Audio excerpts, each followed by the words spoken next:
Howdy folks, Eric here, back with another standard video. Today doing something a little different. This is less focused on a specific deck and more so I am going to play until I hit Mythic, I think. I'm at Diamond 3 right now. If I win 9 matches in a row undefeated, I'm there. Could happen, could take a little longer than that, who knows.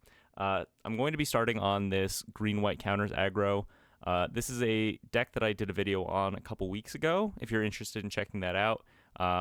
Green-white counters aggro. I'll put a link to that video in the description of this one if you want a more detailed breakdown on the specific deck list.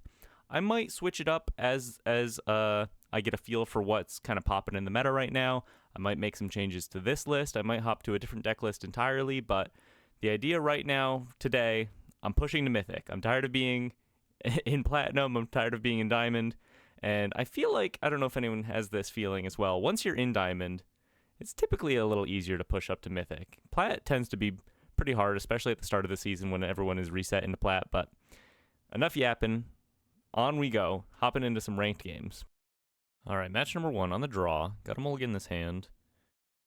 I'm choosing this deck because I think it's pretty strong, but also it's fast. So hopefully it'll mean for some quick matches. We'll go ahead and keep this.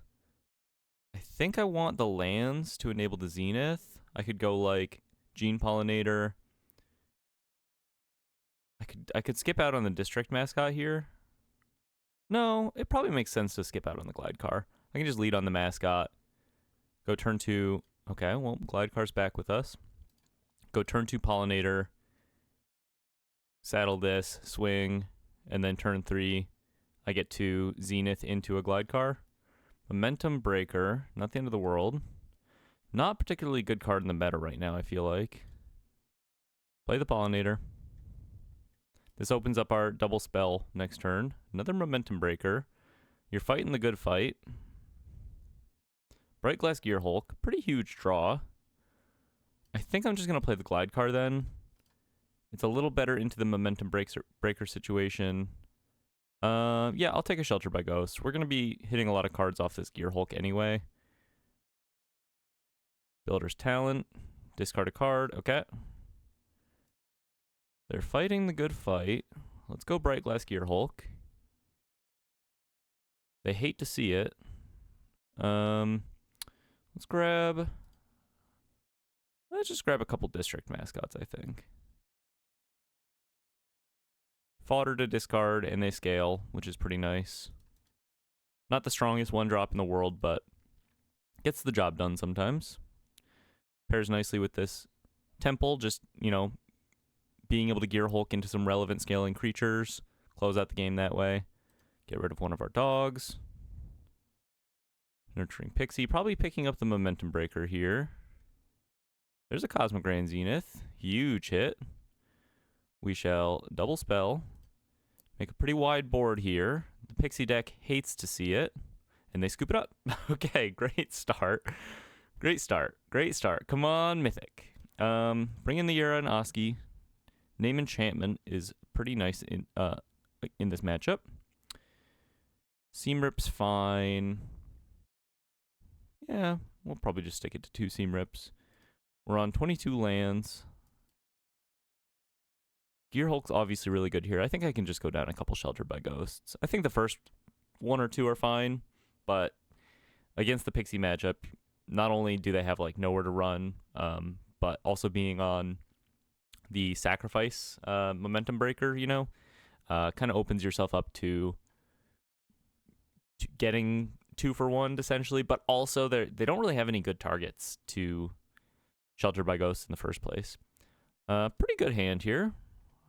If they're on more of a discard strategy, then it's generally good to keep 7, and this is not a mediocre 7, it's a pretty good 7. We have the turn 2 quote-unquote combo, strong synergy that we're looking for with this list. Keep a Yara and Oski. Turn 1 Glide Car into turn 2 Chaplain. Jam. They could kill it, but with this hand, I think it just makes sense to play out our cards. And at the very least, we'll probably get a free swing in with this Glide Car. I'm imagining they'll go nowhere to run on the Chaplain here. But maybe they killed the Glide Car. Swing it in.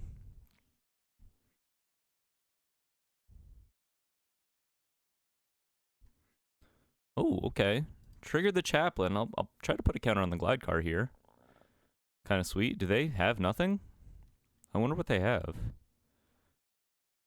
I wonder if they're on zeniths of their own. Tapped Godless Shrine. What do they keep? Nowhere to run. On the chaplain. Makes sense. Kind of surprised they didn't do that before. It kind of feels like they had that. We'll just play a Yera and Oski here. See what they have going on. Beseech the Mirror. Interesting. Or they can pick up their Sun Pearl Kieran. What would they even beseech into? Like Cosmograin Zenith? Or are they doing like Phoenix Fleet airship stuff? Interesting. I think I'm just going to name Enchantment and let them beseech. Kind of curious just to see what they even have going on. I guess they can't even beseech. No, they do have a swamp. Yeah, we'll see what they have going on. Sun Pearl Kieran. Picks up the Nowhere to Run. Okay. Fair enough. I wonder if they have like a board wipe. Like just Day of Judgment probably, at least as a one of. But they can't cast this Nowhere to Run this turn, so kind of huge for us.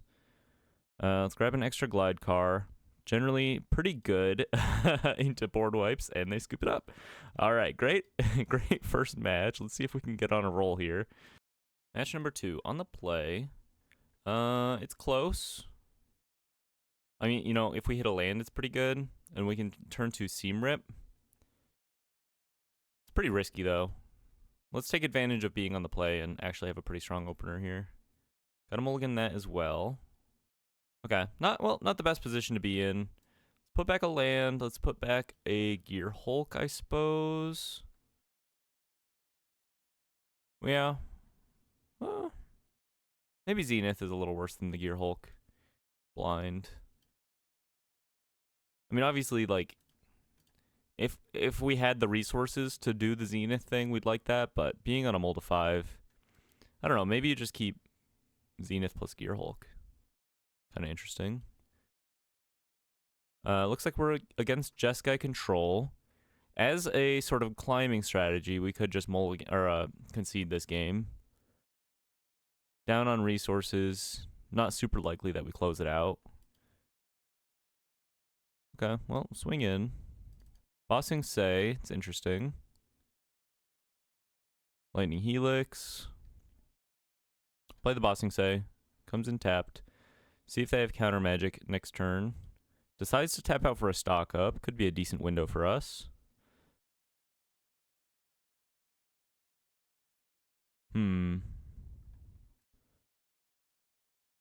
Abandon Air Temple.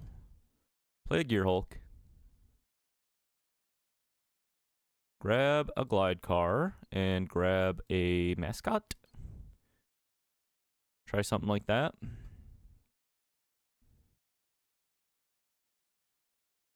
Kind of interested maybe in a one of Valgavoth's lair for this deck if we're on Bossing Say. I found that to be a pretty interesting synergy, especially in these sorts of control grindy matchups. Kills my Gear Hulk. Get lost. Okay, well, gonna go for the mascot. Gonna start putting some maps on it. They could just kill the mascot, but kind of small potatoes, really, right? Maps number 2.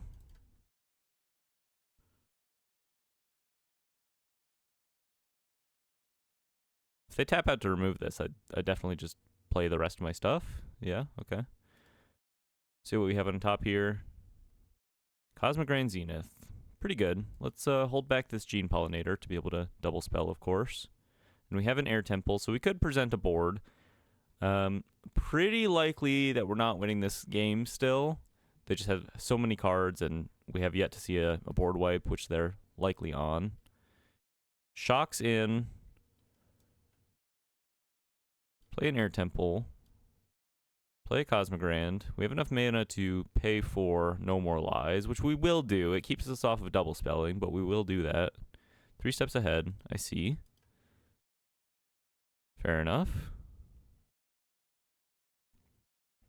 Let's look at one more draw step here. Start swinging in with this Glide Car.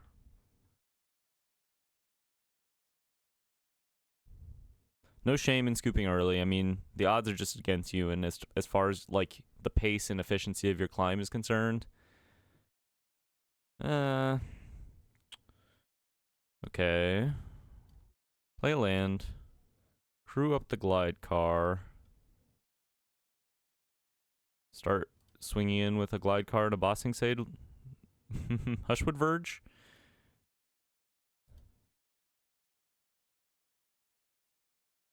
I guess they could have nothing. But at least our opponent's playing relatively quickly.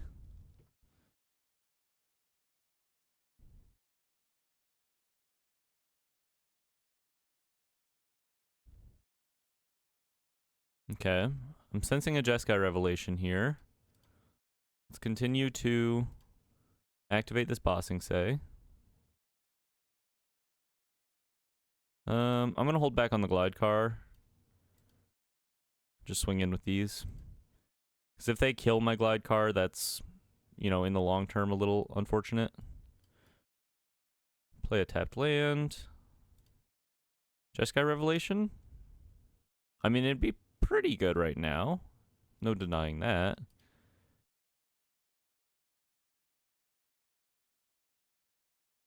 Okay, nothing. Wow.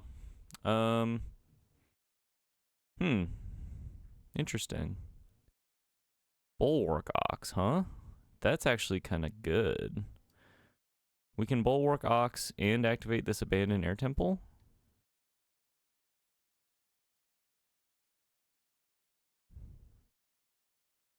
So I might as well probably crew the Glide Car. They counter this. They fully counter this. Okay. I wonder if they have Ultima in their deck. That's kind of the only thing we need to really be concerned about right now. Well, I'm going to go for the Abandoned Air Temple. In this juncture... yeah. Probably makes sense to not activate the Glide Car still. Just go for the temple here. Just a little better than Bossing Say, I think. Make my guys 3/3s. Continue to swing in. Just hope, I guess, that our opponent has nothing. Seems to be working so far. Ultima. Yep, pretty good.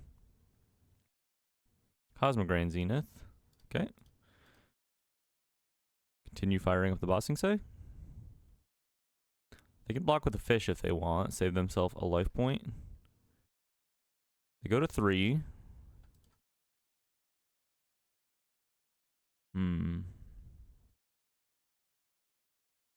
Restless Prairie. Not a bad draw. Let's activate Bossing Say again here. On a Plains. Try to swing in. Would be surprised if they don't have Jeskai Revelation by now. They've seen quite a few cards. But we do get to double spell next turn. Bounces my stuff, kills my stuff. They're at 7 now. I'm at 20. They've got a couple prowess monks. Stock up. Yeah, our window's probably passed. I'll give it one more turn. Give it one more turn. Stock up. Okay, they're tapping out.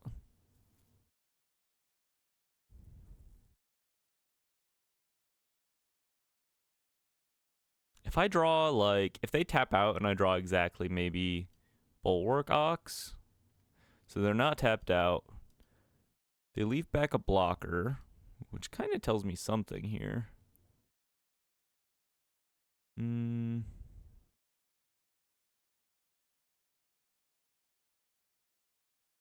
shock myself to be able to pay for no more lies here. Play a Cosmic Grand Zenith. They might just no more lies this. 3 steps ahead again. Okay. Resolves.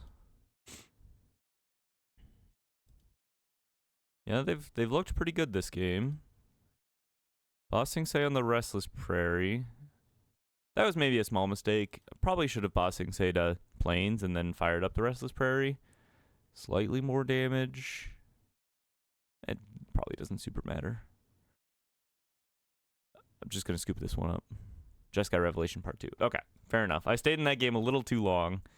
A little too long. Bring in the Aronofskis. Bring in the Soul Guide Lanterns.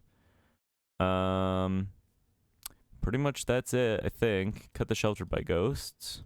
Try it like that. Get Lost can be okay. I think a couple Seam Rips are okay. They're not, like, fantastic. Maybe you go, like, 1 Seam Rip, 1 Sheltered by Ghost. Not super likely necessarily that they're on Elspeth these days. You don't really see that too often. Yeah, just try it like that. Game 2, on the play. Lands and spells, some pretty good ones here. A little slow because of this double Abandoned Air Temple no basic situation. I think I'm considering just leading on the Air Temple here. Yeah, I gotta go Gene Pollinator. Let's actually let's go Mascot. Mascot into Pollinator, and then maybe we just draw a basic and like this hand plays out totally fine. Okay. Well, there's a pretty good window. Let's go Pollinator. The Verge is not a bad draw here. Start buffing up this Mascot. It's really not a bad card against control, because we can kind of just sit on this. We don't have to play into their counter magic, really. I mean, I can play a Surrock, because it won't be countered, right? There's a basic. Yeah, probably no reason not to play the Surrock here. They might get lost to the District Mascot in response, but that's not, like, the worst outcome for us, right?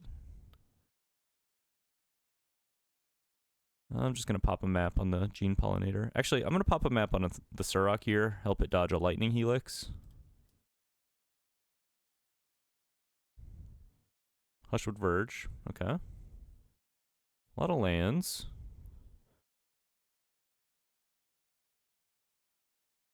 There's the Lightning Helix. Well, we get to draw, and we get to double spell now.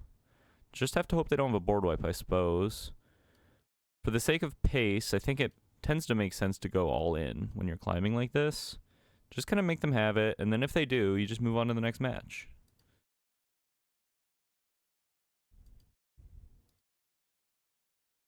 We get to do some big Abandoned Air Temple stuff. They don't have double white yet. I mean, they could have, like, white land plus Ultima in hand. Get Lost on the Zenith kind of makes me think they don't. Bulwark Ox, kind of huge here, actually. So we can go, like, start cracking these maps on my guys. And then there's a Zenith. We also get an extra counter on my guys from Sunstar Chaplain. So I can go like this.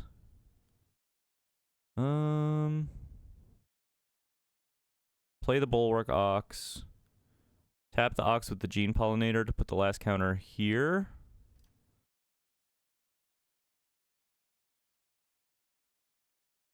Swing for 8. Play a tapped Multiversal Passage. And now we survive an Ultima pretty nicely and just present lethal next turn with this Abandoned Air Temple. Stock up. Yeah, it's not going to be enough.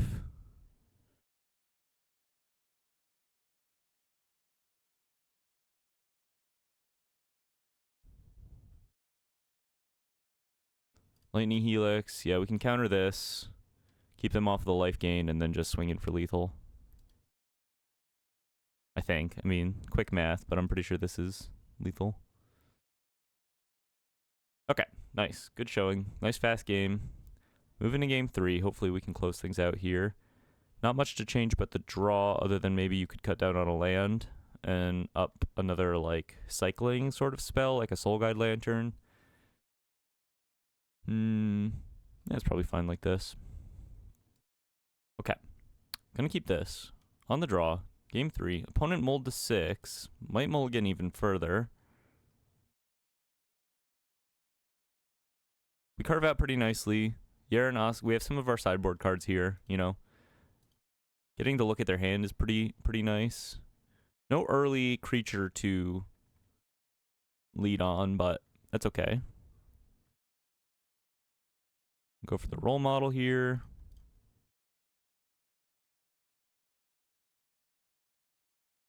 Not necessarily likely to survive, but we'll guaranteed be able to resolve Surak next turn, of course. Probably a safer play than Yara and Oski at this juncture. They might just have another Lightning Helix or like a Get Lost here. Okay, fine trade for us. Abandoned Air Temple, good draw. Couple maps. We do like the maps. They tap out for a stock up here. What's our best draw in this moment? Maybe like a 1-drop to work with? Gear Hulk. Well, I guess I'll just tap out for the Gear Hulk. They could have an annul, but I doubt it. Probably not enough reason for them to bring in the annuls here. Let's grab a mascot. Let's grab a glide car. Gives us ways to activate our like tapped triggers on the role model and whatnot, which helps us essentially get counters on our creatures for this Bulwark Ox setup. Ideally, we just draw another land here, and we can go like Zenith into Ox. 2 mana. I think maybe I go like... Maybe I just go Zenith, bait out the counter magic, like make them use the counter magic. It's not super important for our game plan here. They might not have it. We'll see what they have.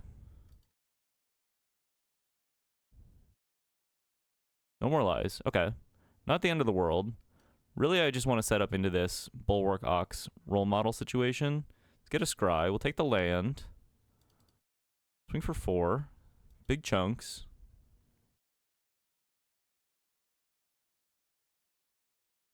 Tapped land. Okay, so let's go Hushwood Verge. Role model. They could like fully counter this. I doubt they will. I'm gonna crew up the glide car. I think I'm gonna like inweb the glide car main phase 2. Try to play the Yara and Oski. Let them commit like a full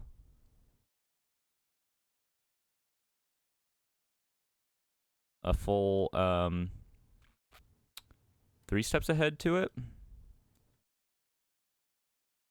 And then see if I get to resolve this Bulwark Ox. Which is pretty decent right now, I think. Consult the star charts. Even better. Even better.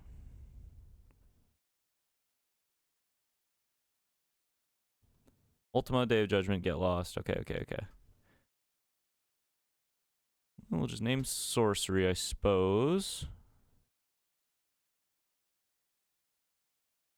Yeah, it'd be nice if I could get another counter on a guy, but keeping my role model around might be enough of a reason to play this Ox, essentially trading the Ox for investing 1 extra card to keep the role model around, gives us a little extra tempo. They can shock themselves to be able to get lost my role model on my turn.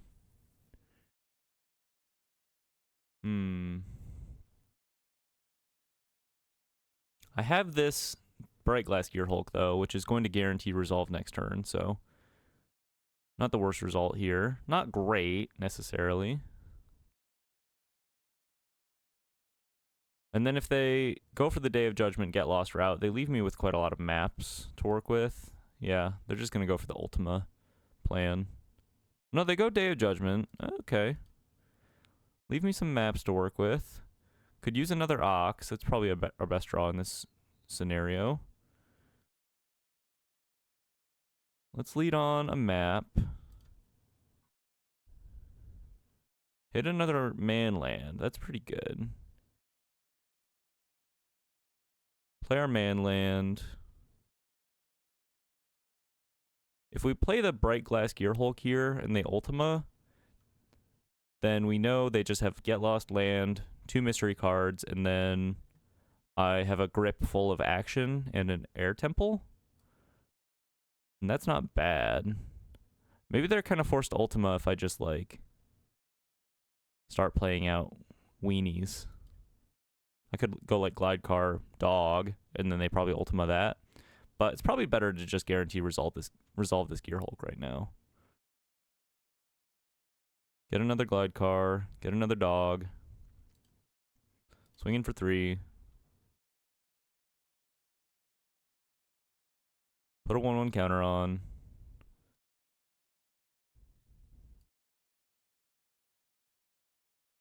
Tapped land, Ultima. Okay. They're probably not on more than 2 Ultima if I had to guess. So pretty safe to start running out these glide cars.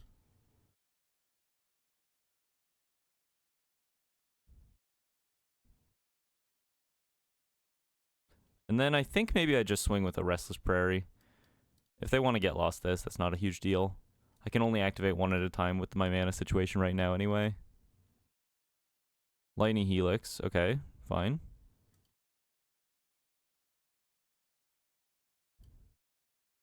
Another land, still just get lost. This Gearhulk might resolve. But maybe it's just better to, like, play a Mascot, fire up the Glide Car, activate the Abandoned Air Temple. Kind of play it a little slower.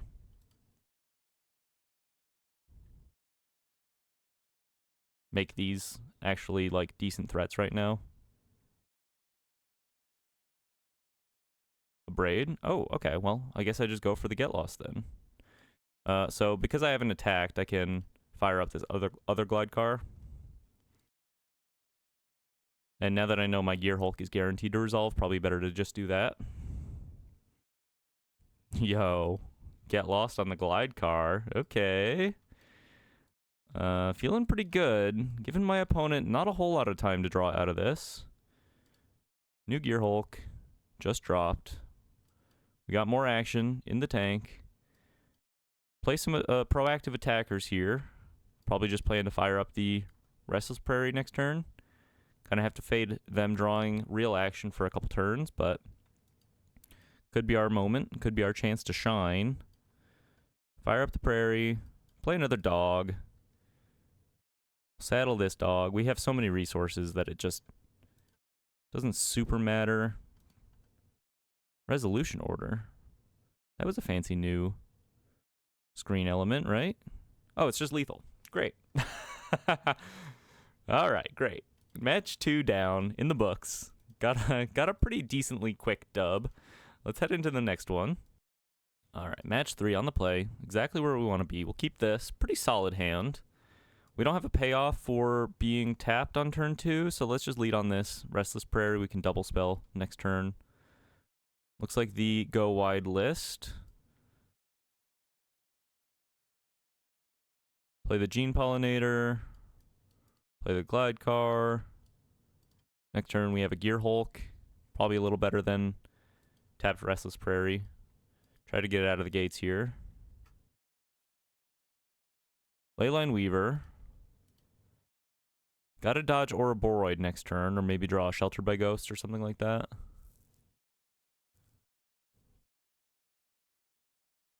Mockingbird. They're all in on the mana generation here. On the Gene Pollinator. Crazy, man. Sunstar Chaplain.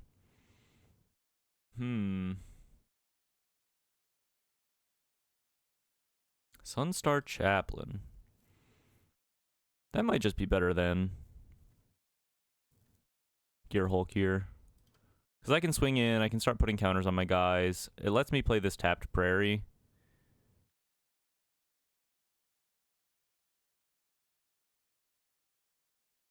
Which lets me go Gearhulk into Seam Rip next turn. Could be relevant. Start putting counters on the chaplain here, I think. Just got to try to outclass their creatures. Need to draw Shelter by Ghosts here, basically, if they have an Ouroboroid. God forbid they have, like, Badgermal Cub into a million mana, into 2 Ouroboroids and a... I don't know. Craterhoof Behemoth. Leyline Weaver. Okay, not the fastest start from our opponent. A little stuck on lands, maybe, weirdly enough. Stuck on, like, things to tap for... Okay, Breeding Pool means they're not stuck on lands. They're stuck on action. They have, like, 5 lands in hand, huh? 3 cards, but 5 lands. Let's play this Gear Hulk. I'm just gonna go all in, I think. We'll get the first Seam Rip, but I think I want another Glide Car here to start flying over their stuff. I can't Seam Rip and attack with both things.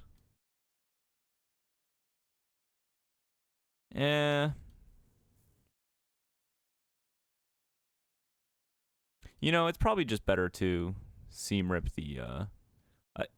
I didn't have to crew the Glide Car here. It's not going to matter. It's probably better to just Seam Rip the Leyline Weaver in retrospect. This keeps them kind of from going crazy next turn, and then...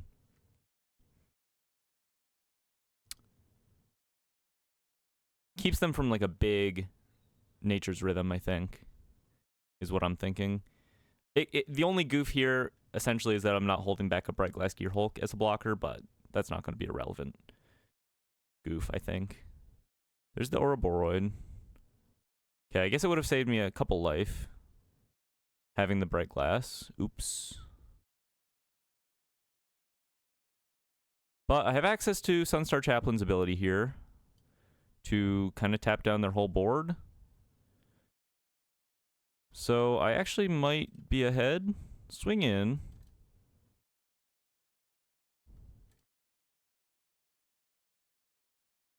Pass. Put a counter on the Gear Hulk here. And now, I guess I probably should have tapped the Leyline Weaver on upkeep, because I'm going to end up tapping it anyway, but maybe I can... Maybe they're not much of a reader. Maybe they're not noticing that I can tap things with the Chaplain here. Second Ouroboroid, not particularly relevant, I think. Nature's Rhythm for a Badgermal Cub. I guess in response to that, I start tapping some stuff.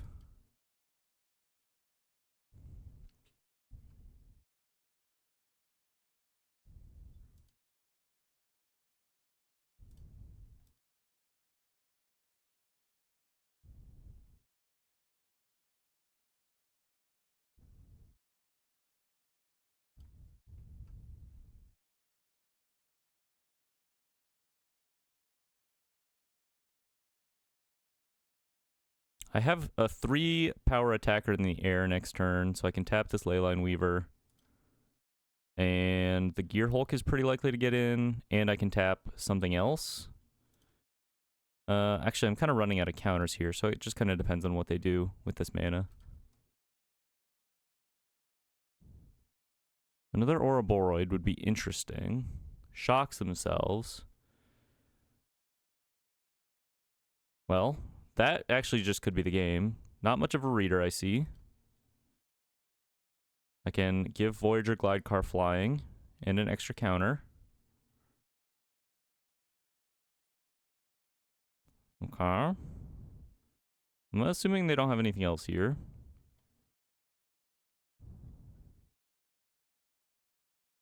River Regent, okay. Interesting. Still kind of just storming off. The Leyline Weaver tech is pretty cool, but at the same time, Badgermal Cub can take a hike. There's my strongly worded opinion about it. See if they have anything else here. Taps for 5.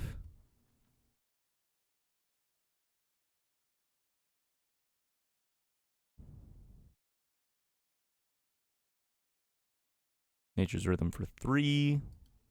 What could that even be? Rex Sage on my Glide Car. Rex Sage on my Gear Hulk. Okay, not much of a reader. I see. Fine.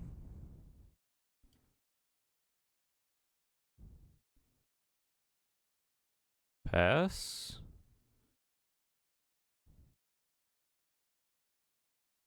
Tap down the Leyline Weaver. Not much of a reader, I see.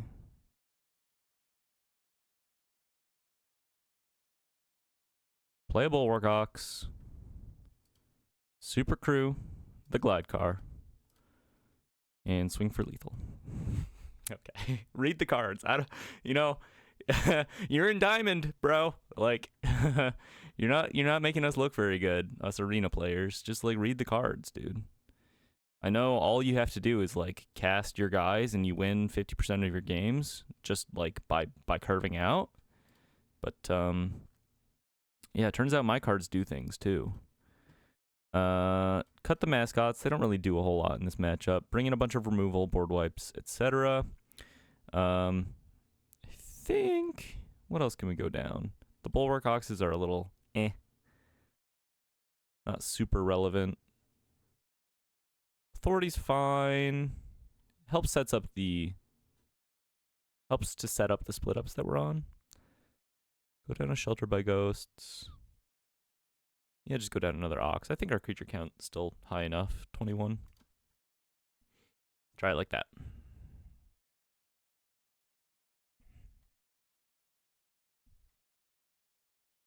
Game 2. On the draw. Simic Ouroboroid. Currently 2-0. Decent start. Yeah, this hand's fine. We'd love to see a board wipe, obviously, but like early Seam Rip, early Authority, pretty good. Llanowar Elves. Zenith. Could use a couple more lands to enable that. Badgermole Cub. Gene Pollinator. Okay, untapping with 10,000 mana next turn. Seam Rip the Cub here. Tapped land. Probably play like a Role Model next turn, and then, or maybe we go for the Bulwark Ox. Ouroboroid, riveting stuff. Hushwood Verge. Let's go. Suppose we go Bulwark Ox. I want to double spell off the Cosmic Ray and Zenith. So that's why I'm holding back this Authority of the consoles. But at this point, you know, if they untap with the Ouroboroid, it's board wipe or bust. Been here 1,000 times. Been here 1,000 times. Feels like I've lived lifetimes playing against a Simic. Badgermole Cub Ouroboroid in this standard. Yeah. Honestly, I preferred the play patterns of Vivi Cauldron. Is that a hot take? I don't know if that's a hot take. Because at least they, like, had to get some pieces together, right, for it to work. Now it's just, like, literally just 2 cards and, okay, have a board wipe. You know, scoop her up. Anyway, we get to play for game 3. Yo, fuck this deck big time, but go on the play. That'll be a big difference maker for us. Hopefully, we can do work with our reluctant role models. We'll keep a split up. We got a role model. The flying is the sort of key important element here. Land a role model. I mean, it'd be nice to have like a turn 1 tap enabler, but we'll take what we got. Split up is obviously a huge game here. Keeps us from getting absolutely ranched, hopefully.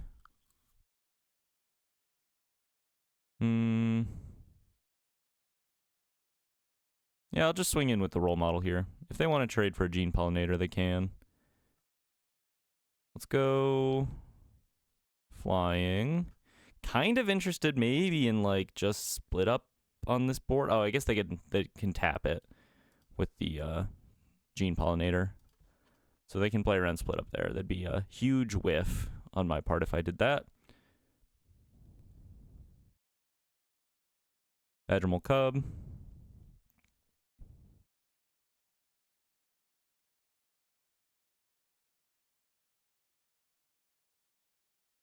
Quantum Riddler.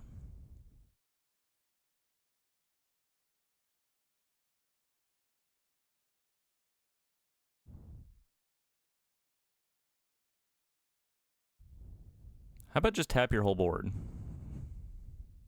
Have you considered that? Bounce off. Swinging in.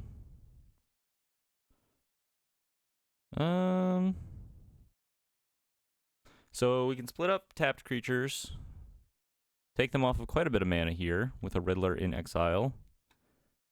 And then I'm still kind of at an advantage swinging in with this role model. Or I can wait another turn. That's a little scary. Bit of a scary prospect. Let's just split up the tapped creatures here. Keeps them from doing any really, really scary stuff next turn. And at this point, we might be able to win through an Ouroboroid next turn, really. Role model swinging in. Let's go for 1/1 counters here so that we can swing past a Spider Manifestation. See, Ouroboroid next turn with 2 creatures on the field is not like that scary on turn 4 or whatever their turn is, right? But like when they have just the fact that Badgermole Cub is it's 2 creatures in and of itself. Let's go for counters here. Big boys, swing it in. See what you got. Coil and catch. Should be beatable.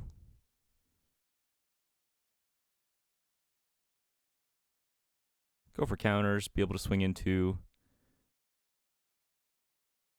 a Riddler next turn, and now we can just like tap everything basically and swing in.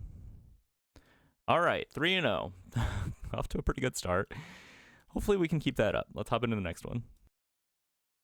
Match 4 on the play. Pretty good hand. Both of our colors, some early action. Go for a district mascot first here. Probably mascot into Pollinator, and then hopefully I can go turn 3 Zenith plus trigger it. Storm Chaser's Talent. Pretty nice that we're on the play for this. Gene Pollinator. Kind of interested maybe in just like seam ripping the Talent here. Because if they're on like a bounce off plan, this could slow them down quite a bit. Not bounce off. Boomerang basics. Haven't seen too much of that on the meta, but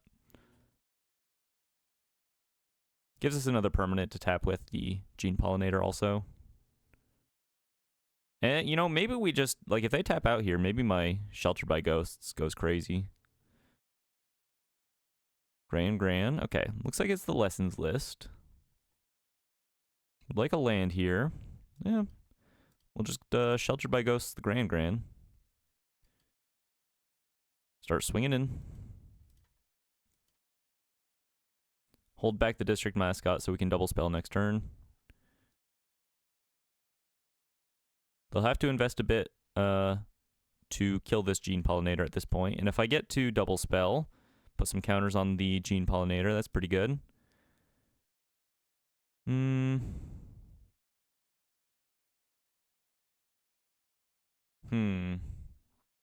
Maybe I just play the Zenith here. Tired of waiting around.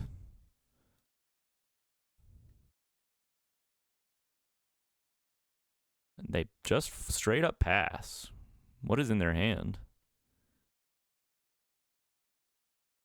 Iroh's Demonstration. Kills the Zenith. Fair enough. I'm kind of tempted to put another Shelter by Ghosts on this Gene Pollinator. Just eat the Otter. Oh, another Cosmic Rain Zenith. Well, they didn't counter the first one. They could have a Combustion Technique at this point to kill the Zenith, which they weren't able to do last turn. Yeah. Maybe my impatience is getting the best of me there, but I can still win this match. I think this is a pretty good matchup for me. Shocks themselves, interesting. Boomerang basics on the Storm Chaser's talent. Sorry, on the Seam Rip. For no card draw, activates the Storm Chaser's talent to grab back Boomerang basics. You guessed it. Sunstar Chaplain is actually a really, really nice draw here. It'll help me pay off, like start buffing the Gene Pollinator, get it out of easy, convenient kill range. We'll just go for the same thing. Seam Rip on the Boomerang basics, and then, you know, we can just kind of do this forever, but they're not really getting cards out of it. They're getting an Otter every time, but I can beat that. Combustion Technique, okay. On the Pollinator. It is officially dead, but I have another Shelter by Ghosts, so I can kind of create the same board state pretty easily here. Voyager Glide Car.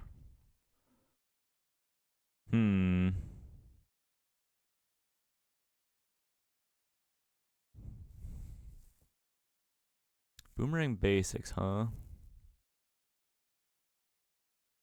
Just bounce my Sunstar Chaplain? Maybe I'm not winning this one.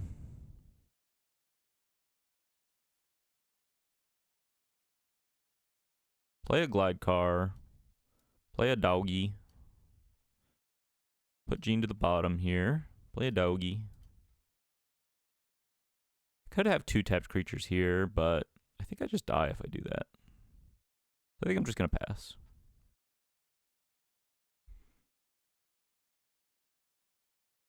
Stuck on 2 lanes this whole game. Not ideal necessarily with the Zenith draws. Maybe we just scoop it up here. Move on to the next one. Keep the pace up. Could come back for games 2 and 3. Activate the Glide Car.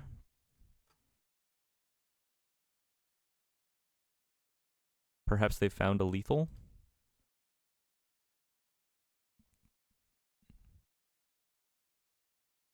Lightning Strike, huh? Swinging in. Okay, I'll go to 2. They might be out of cards now.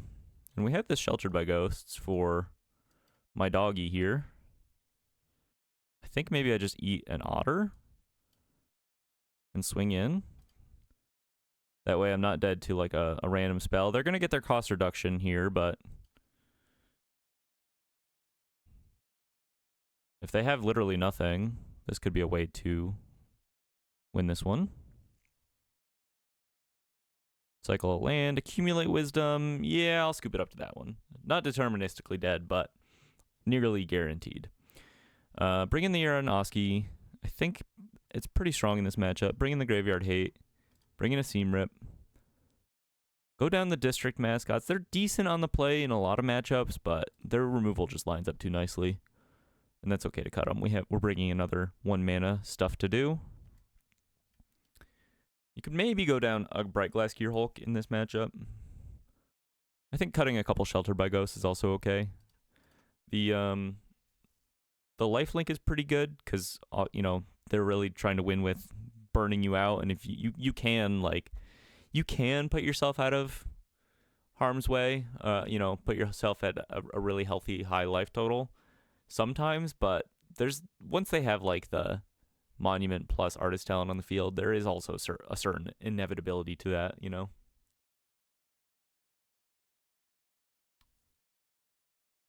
Match 4, game 2 on the play, currently 3-0. Let's see if we can continue to keep that up. I like this hand. We have the turn 2 play. Get a Scry. Dodge a Plains. Don't need any more of those. Need another green source for the Gearhulk. Well, they could have a Firebending Lesson. Seems pretty likely that they do. Not upset to draw this Seam Rip here, though.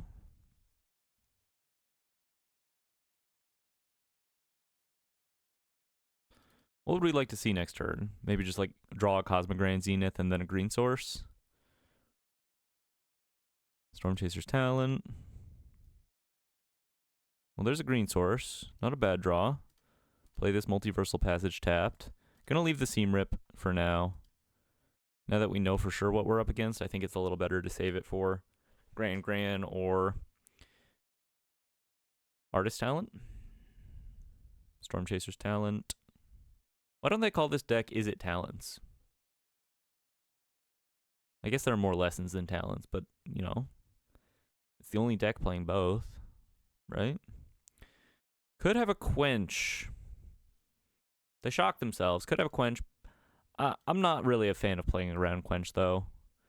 I think most lists only play one, and I'm not going to let them have free points just because I'm a little scared. I'm going to grab double Soul Guide Lantern here. Pretty good against them. Sets up our Zeniths pretty well, and we can just kind of cycle them if we have two, guaranteeing that we have extra fodder for the Zenith.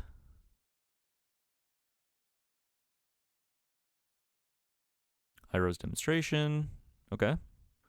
We're in a pretty good position here. Not a whole lot of stuff going on with our opponent. They're just going to try to set up a big Otter board, but we should be pretty good against that with our big Zenith board. Swinging in, putting me to 10 here. Okay. Yera and Oski, Weaver and Guide. Hey, that's not bad. So we can play a Zenith. Play a Soul Guide Lantern. Make dudes. Exile the Boomerang basics here. Crew up. Swing for 2. Pick up the Glide Car. Play Yera and Oski. See what they have going on here. Gives us another spell to Zenith with next turn. I'm just going to name Instance. Slows them down quite a bit. Keeps them from being able to go Monument and Abandon attachments. And yeah, we probably don't have lethal next turn, but we can definitely put them out of being able to find a lethal here. They're not going to be able to swing. They have a Monument on the field, but we have the Seam Rip for the Gran. We don't even really need it, though, to be honest. Just depends on what kind of damage we're looking at here. Sunstar Chaplain. Okay, play a Sunstar Chaplain. Play a Seam Rip. Take them off to the Gran, which is essentially just like a free trigger for their Monument, is what I'm seeing it as right now.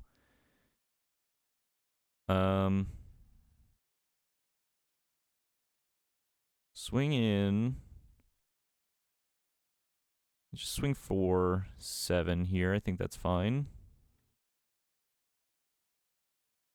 We can hold back both of these to guarantee that we double spell. We're pretty likely to anyway. I think I'm okay with getting the Glide Car on the field. Gives us access to a flyer. We'll take Gene just to guarantee the double spell next turn. Put an extra counter on Yera and Oski here. Help it fade Iro's Demonstration. And we should be fine. They just won't be able to cast enough things, really, to be able to do their, like, really threatening turn. And if they just go all in on this Otter plan and they tap out, then we have blocks and kill them next turn. So should be moving into game 3 here.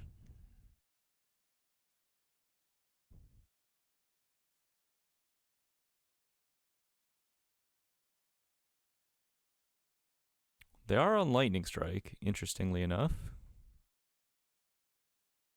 So they could go like, yeah, they just can't. They basically just can't.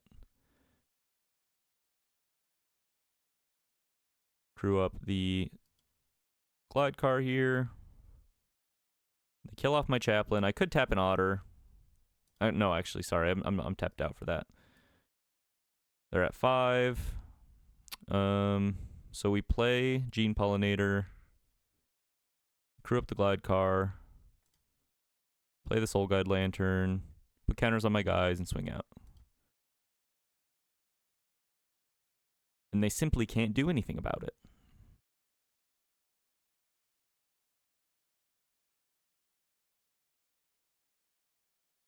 It's lethal, my friend. It's lethal. Okay, game 3 on the draw. Currently 3-0. Could make it 4-0 here if we get a pretty good opener.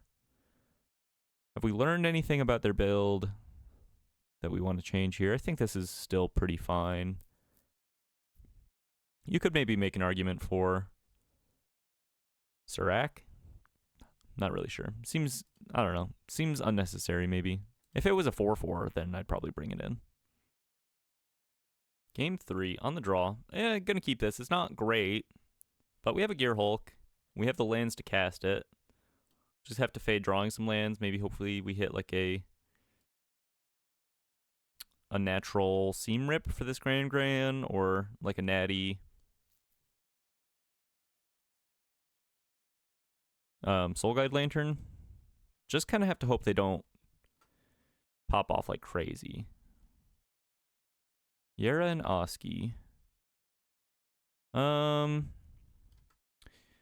like the Bulwark Ox because it lets us tap the role model, but the role model is a little more self-sufficient if they don't deal with it. The Sunstar Chaplain hits for 3 if I want to go Yera and Oski next turn. That's maybe a little better.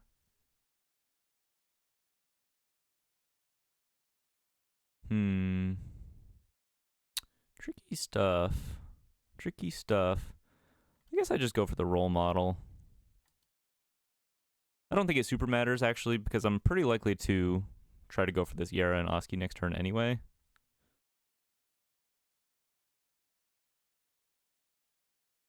And maybe the Bulwark Ox makes sense then, because I get to, like, play a Reluctant role model, saddle, swing for 3, and then pick up the fresh creature. The creature I just played that turn. It probably makes more sense. I might just tap out for Yera and Oski this turn, though. Anyway. They have their reduction online. Well, go for a Yera and Oski. Full cost. See what they do. They accumulate wisdom. They're starting to pop off. Their hand is absolutely garbage. Okay, well, name enchantment. Keep them, make them pay, no, actually, I think I still want to name instant here.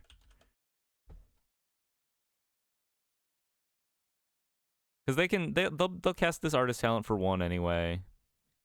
That part doesn't super matter. Okay. Extra cost reduction. They can't swing into my Yera and Oski, though. Well, they do, I guess. They're just willing to give up a Gran. Fair enough.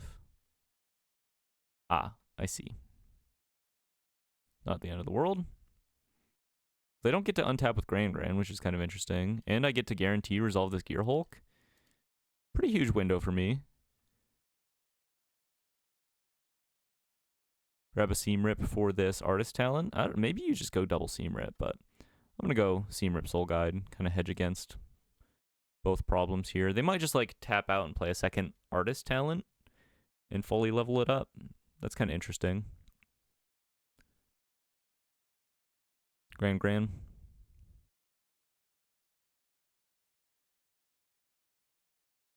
Yeah, they're not so far ahead at this point that I'm terrified. I guess if they go like Monument here, then that's pretty good for them.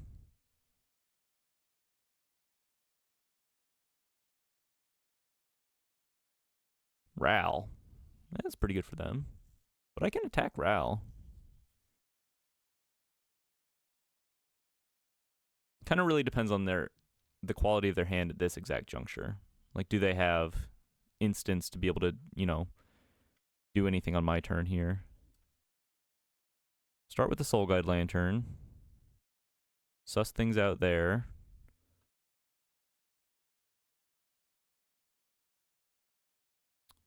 It kind of feels like they have nothing. Seam Rip the Artist Talent. Okay. Play a... well, swing at Ral, and then play a Bulwark Ox, I guess.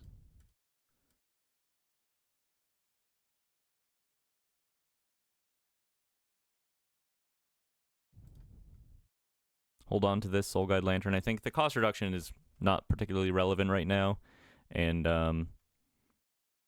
makes more sense to hold on to it to eat their graveyard in response to the a combustion technique or an accumulate wisdom at this point. Kind of anyone's game, but I'm not feeling too bad about it. Second Gear Hulk helps quite a lot. Iroh's Demonstration, okay.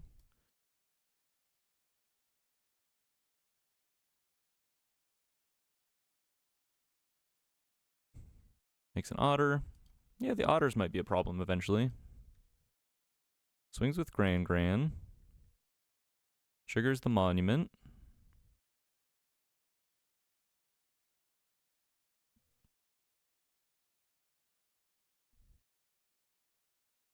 Combustion Technique.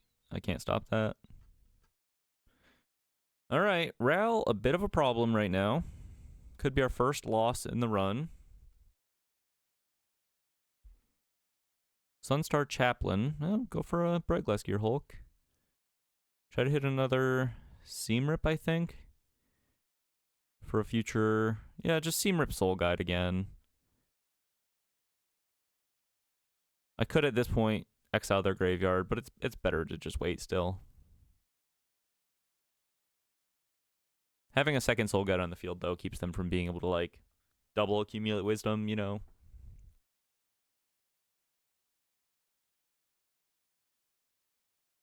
They're thinking about drawing 3 cards, then discarding 2 cards, and they do. Back to a full grip. My chances are dwindling a little bit. My hand is a little clogged up with action that I'm not able to deploy. If I draw another land and I get to go double Sunstar Chaplain, Seam Rip, that's pretty good. Monument. Yeah, I don't have great answers to these monuments. I need to draw, like, exactly Sheltered by Ghost right now to be able to restabilize, but doesn't necessarily seem likely. Boomerang Basics. Oh, okay. Well, I'm just dead. All right, good game lessons. 3-1. Keep it rolling here. Gonna take a lunch break here pretty soon, but feeling pretty good. Wanna use this momentum. Match 5 on the draw. Pretty good hand here. Abandon Air Temple a little awkward in this opener, but I think definitely don't pass up on this one. Sacred Foundry, Hired Claw. Should be a good matchup for us. Passage. Probably better than to go, like... It's either Pollinator or Glide Car. If I go turn 1 Pollinator, I get to go turn 2 Role Model into Glide Car. But if I go turn 1 Glide Car, I get to go turn 2 Role Model, swing, and then early Pollinator probably makes more sense. And they might kill it, which is actually not the worst result for us. They might think this is like an Ouroboroid list or something. Maybe opening up the path for our Role Model to do some nasty work. Swinging in. Emberheart Challenger. Okay. District Mascot. Well, shock ourselves here. Play a Role Model. I'm going to go for the Mascot here because of the way it works with the Role Model. And I'm going to get a lifelink counter on this early so that if they do kill it, I can soup up another lifelinker. But the way this Role Model works with the Mascot is, like, I could just, like, chump block, right? And move the 1/1 counter onto the Role Model. Make it an even bigger lifelinking threat that they have to deal with. And if I draw an untapped source, I get to Zenith. Next turn, trigger it.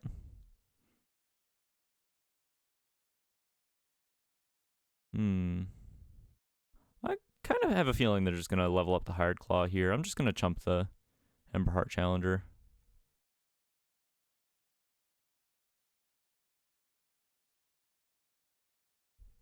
If they kill the role model, like in response to this, what they really need to do is make me target the role model with. Yeah, this is fine. So I'll just soup up a big gene pollinator, I guess. They don't have a whole lot of resources to work with. Sunstar Chaplain's actually a pretty good draw here. Let's me go Chaplain into Glidecar. And then I can start putting counters on my Gene Pollinator. I really just want like an untapped land, although Zenith lets me... Sorry, another Glidecar lets me double spell with Zenith next turn. And I can just kind of chump around for a little bit. That's probably fine. Start souping up the life-linking Gene Pollinator. They only have 2 cards in hand. We're at 12, which is not low, but not high either. Kind of could go either way still at this point, I think. But we have pretty good blocks next turn. Just need to fade some extra burn, I think. Come on, Connor Man 11. All of your cards do the same thing. All of your cards do the same thing, bro. I guess you have to think about the lifelink. That kind of changes your math a little bit, huh? Yeah, maybe I just swing next turn with Gene.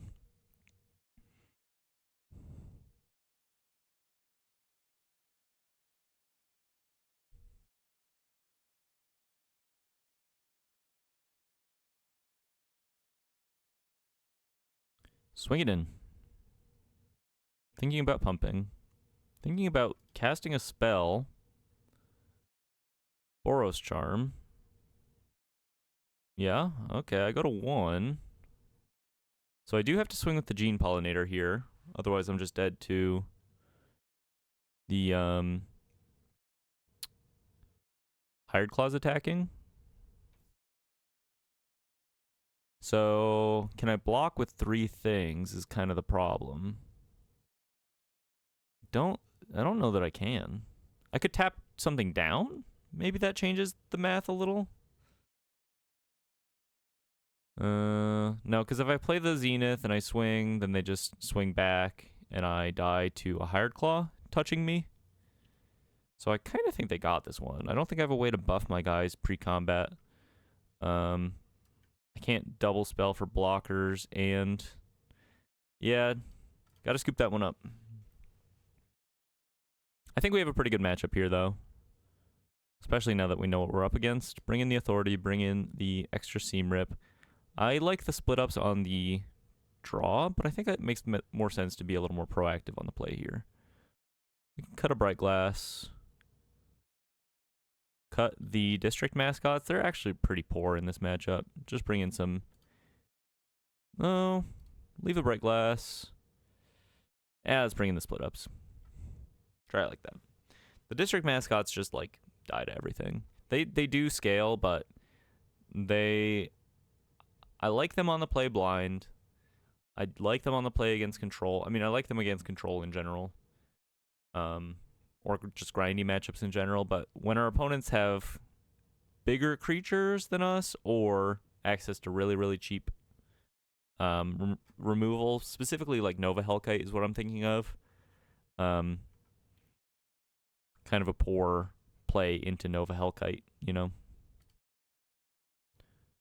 Gonna keep this. Lots of removal. I don't even think we need to lead on the Gene Pollinator here. Let's just lead on the Multiversal Passage on white. Then next turn I can Seam Rip and then Gene Pollinator. And then... Ooh, Sunstar Chaplain. Guess I'll go Sunstar Chaplain. I probably should have gone... I don't know. I think this is fine. We'll see if they kill it. It is just a 3-2. They can't just let it swing at them forever. Channeled Dragonfire. Okay, so I'm going to guess this is more of a mid-range style, probably on, like, the Roku saga. Legend of Roku, is that what it's called?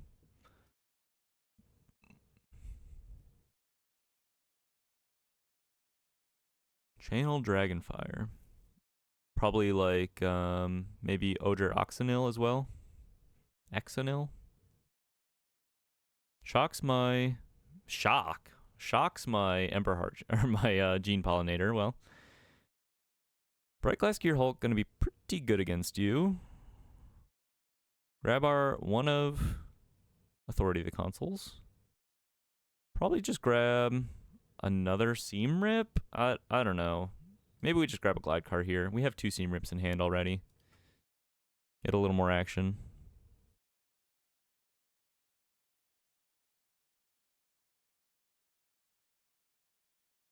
Happy to play against mono red all day, personally. But they could have a pretty nice curve out here. I'd love to see like a Cosmograin Zenith, you know? Zenith into consoles. Or just a Shelter by Ghosts would be good too. Taking their time.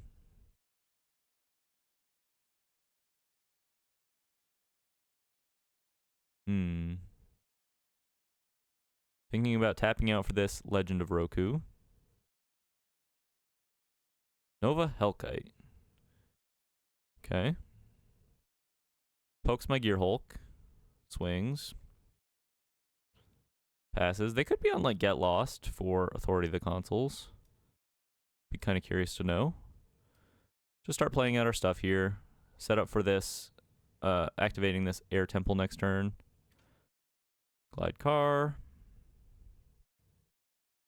Pass on the plains. Play a Gene Pollinator. Swing for 4. Going nearly Hellbent. We can still double spell next turn.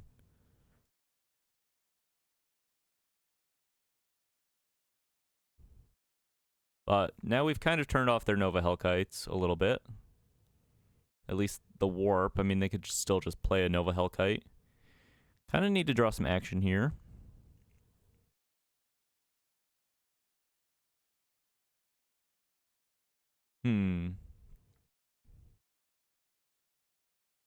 Emberheart Challenger comes in tapped.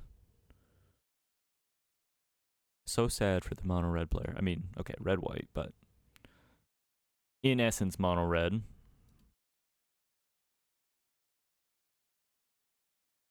Restless Prairie. That's not bad. Let's fire up the Glide Car here. Just start swinging at him.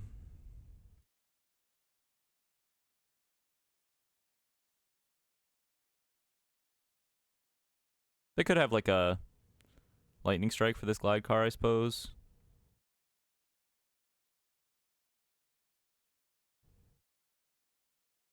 Yeah, I'm gonna go for the Temple here. I kind of think we're winning in the scenario where they're pointing their Lightning Strikes at my Glide Cars. You know what I mean? Okay, they pointed at a Lightning. He looks at my Glide Car. That's fine. Very big Gear Hulk now. They're gonna have a hard time dealing with that outside of hard removal.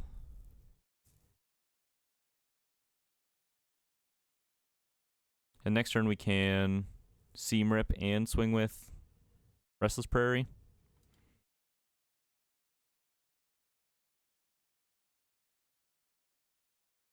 Yeah, I just think the Authority is going to be a little too much for them to deal with here.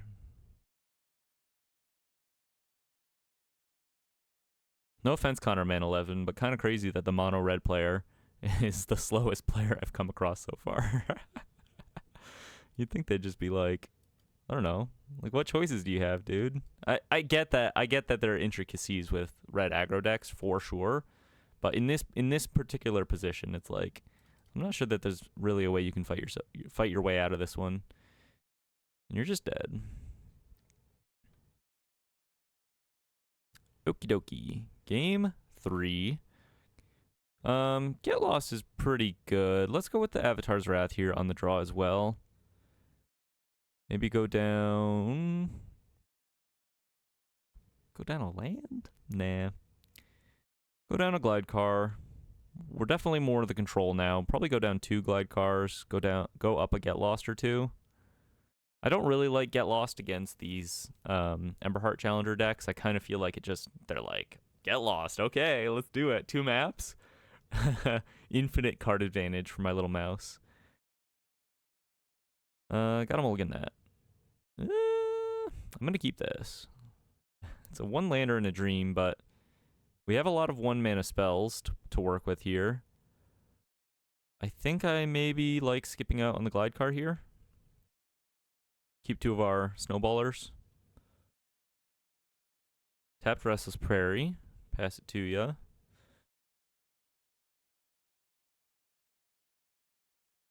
I'm going to try to probably go for a Gene Pollinator next turn. Buff the Bastronaut. Swing in. Okay, never punished. Huge draw for us, so we can go Gene Pollinator and Seam Rip the Bastronaut. Really, really huge draw for us. Game changing, in fact. I mean, it was kind of make or break there. Now we have a tempo reset. So they either have to play to the board or hold back, which, you know, Mono Red obviously just wants to play to the board. But if they don't hold back, I get to resolve this role model. Bastronaut shocks my Gene Pollinator. Also shocked themselves, so they probably have another shock available. I'm just going to do the exact same thing this turn. Play Gene Pollinator. Play a Seam Rip. Try to let my snowballers take over the game.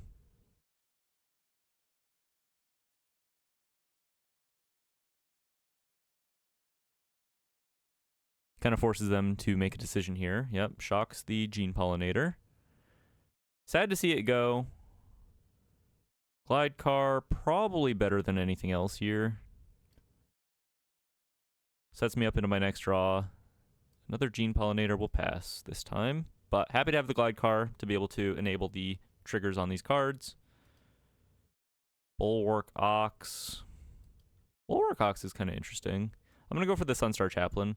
I think I'd like to see my role model live over the Chaplain, and I have multiple Chaplains. Kind of feels like they have a Lightning Helix in hand. I would imagine they'll be pretty tempted to just shoot my Chaplain here. Or maybe they shoot the glide car. I don't know.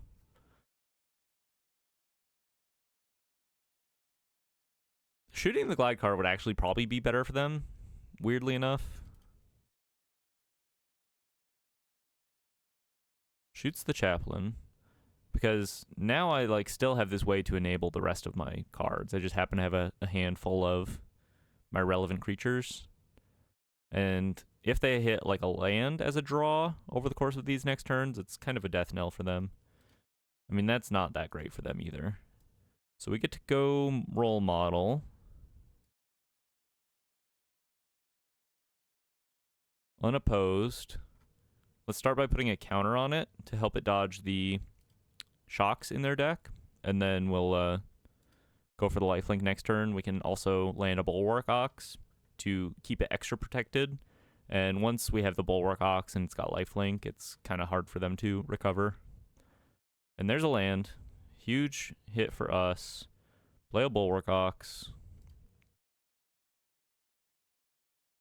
Now our Reluctant role model is untouchable. Swing in. Yeah, we don't even need the lifelink counter yet. Let's just go for another 1/1 counter. Another land. Kind of say that's it. Maybe they just need to fire off this Channel Dragonfire onto the Bulwark Ox. Flickshot Show Off.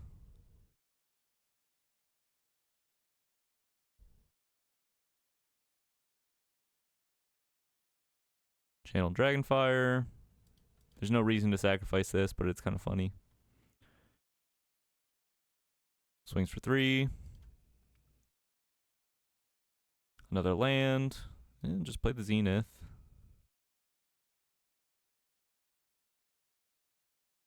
Alright. 4-1. I get to go take a lunch break. Come back. Try to keep this train rolling. Off onto on a good record so far, on a good pace. Let's keep it up. All right, back the frick at it. Match 6, 4-1. Ate some pizza, got some coffee, tucking in for a little more high stakes standard here. Rolled a 6. We can probably keep one of these utility lands. I think I'd rather just have the Air Temple most of the time. Got to be able to go turn 1 mascot, turn 2 role model here on the draw. Lead on the mascot. Starting town from our opponent. Kaito sleeves. Kaito avatar. Okay. It looks like it's Dimir. People like this crack me up, dude. Deep Cavern Bat. Not the best bat in the world. Not the best bat.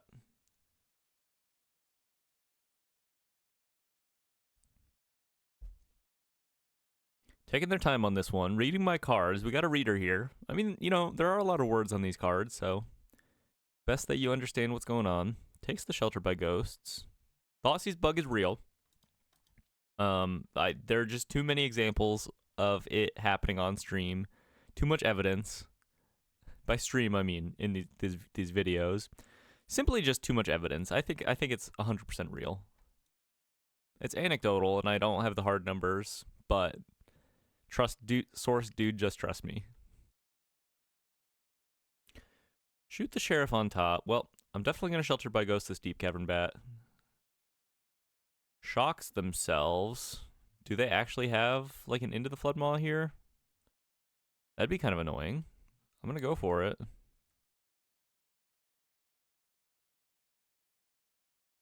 They could just be like baiting me, but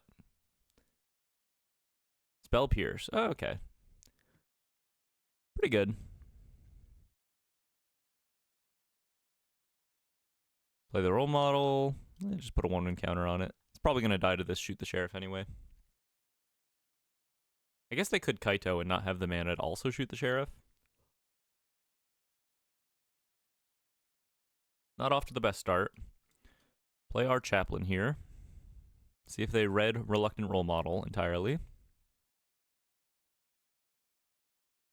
They let the Chaplain resolve. Swinging for 3 here. Unless maybe they have like a Flood Pits Drowner. Swing in.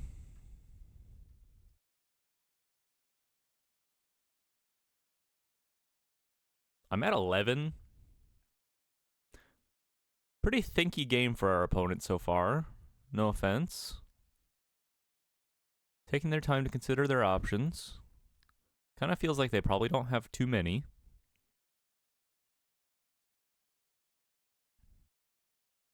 Takes 3. Trigger the role model here. Let's go for lifelink. At this juncture, I think that's okay. Play a Gene Pollinator. More targets for my counters to move around on. Tapped Air Temple. Yeah, that's kind of the whole thing.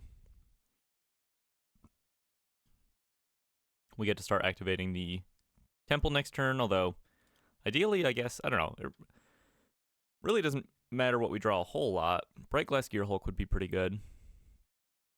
We could double spell into a Seam Rip on the bat here. There's a Flood Pits Drowner.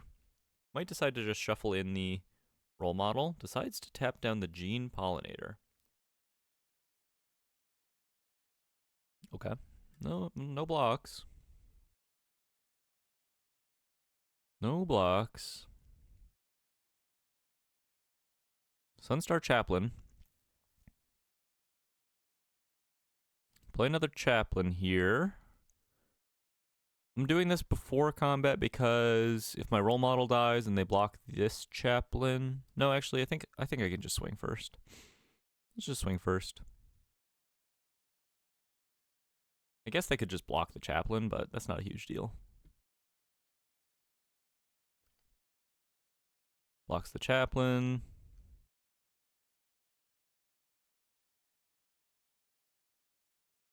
Kills the role model. Yeah, they goofed on this one probably, unless they're a real reader. But I'm going to just assume they goofed here. Move the counters to the Chaplain. Double Chaplain triggers here.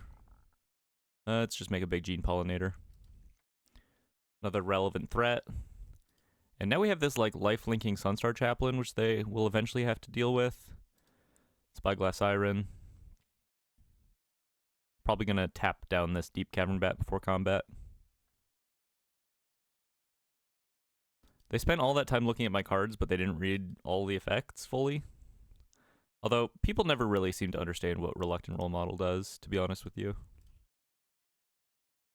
Tap the bat.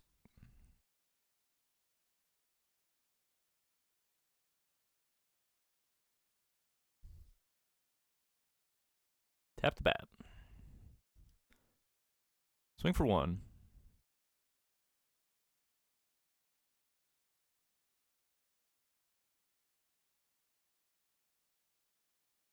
Are you swinging?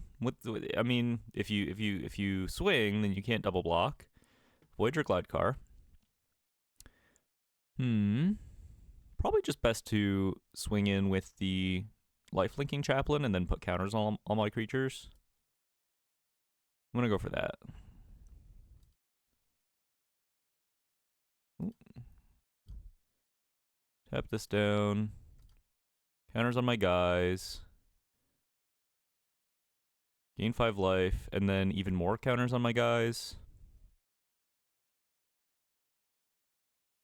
Let's go that Sunstar Chaplain and Gene Pollinator. Spread the love here. Now I'm like, now if they deal with my big life-linking Sunstar Chaplain, I'm pretty comfortably ahead life total-wise, but my dudes are just so big compared to what they've got. Yeah, even if they have, like, Enduring Curiosity here, I can just tap it and kill you. You're at 13. Yeah, I just tap it and kill you. What are we doing here, people? What are we doing here, people? You saw me do this.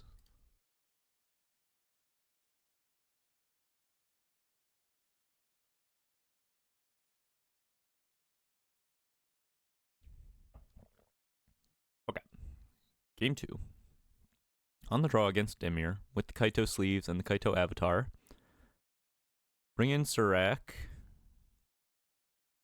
Skip out on Yera and Oski. Let's get the other Seam Rip in there. There's some scenarios in which Authority of the Consuls is okay. I think it's a little better on the draw, or sorry, on the play against Dimir. Cut a couple mascots, cut a Glide Car. Just try it like that. Yeah, it should be okay. This is a pretty decent matchup for us, I think. If we have a steady stream of creatures, which our deck is pretty good at doing. On the draw, gonna keep this. Solid hand. Gene Pollinator makes it even better.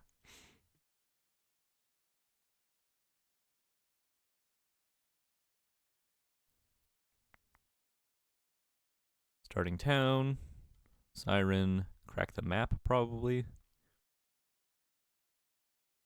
Does not crack the map. Just play a Bulwark Ox here.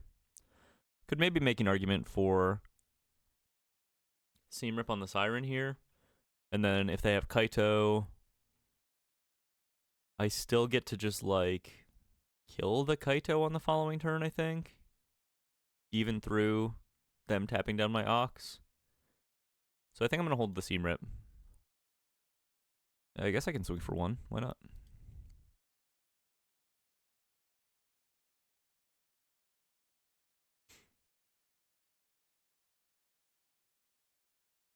If they just run out Kaito, I'm totally fine. Seam Rip a map, I guess.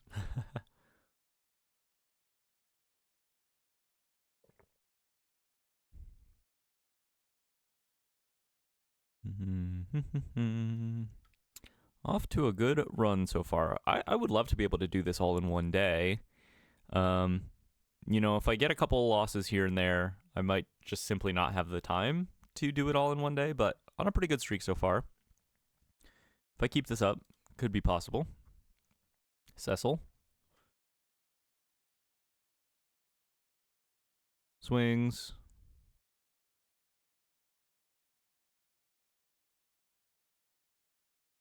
Pass. Gear Hulk. Well, I'm going to go Zenith. Use the Zenith to tap with Gene Pollinator here. And then cast this Seam Rip. See if they have a response to that. I'm going to go for counters so that I can sacrifice this Bulwark Ox to save my Cosmic Ray and Zenith if I need to. Maybe this first one makes a little more sense to just go for 1/1s. They annul this. Okay. Well, that's just fine. Do I trade Bulwark Ox for Cecil? Probably not. Probably not. Just pass. I think it's better to have this absolute safeguard against them trying to remove my Zenith. At this point, I think the Zenith, like making 1/1s every turn, especially with the second backup one, it's probably just going to be too much for them to handle. I guess they could have Day of Black Sun, which is like the answer to this board state, basically, but if I draw another land, I can go Bright Glass Gearhulk, kind of postpone things another turn. Enduring Curiosity, not bad. Drawing some cards, losing a little life to their Cecil. Draw, Seam Well, I mean, hey, that's pretty good. So, tap this Zenith, put our abilities on the stack. Let's do counters and then 1/1. So we get the 1/1s, put counters on everything. Seam Rip there, Spyglass Siren maybe? Keep them from being able to like guarantee a draw next turn. I think I like that. And then we kind of want them to lose life on the Cecil. Fine leaving that there. Pretty good board for us. Once again, I mean, if they have Day of Black Sun for X = 3, that'll be a pretty good response for them. Not outside the realm of possibility.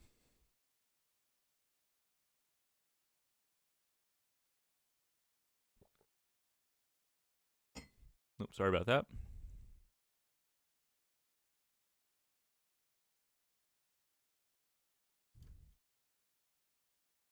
Swings for 2. And we'll just take it. Trying to flip their Cecil here. This makes me think they don't have the Day of Black Sun. I think were I in their position, they get to draw. Maybe a reason to block there, but I think I want to be able to return fire with as big of an attack as I can. Deep Cavern Bat. Gearhulk or Gearhulk?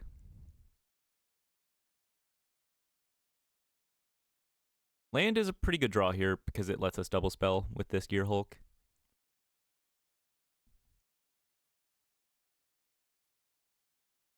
Cecil be blocking. But if we draw a land and can double spell, we can grab a Seam Rip for the Cecil.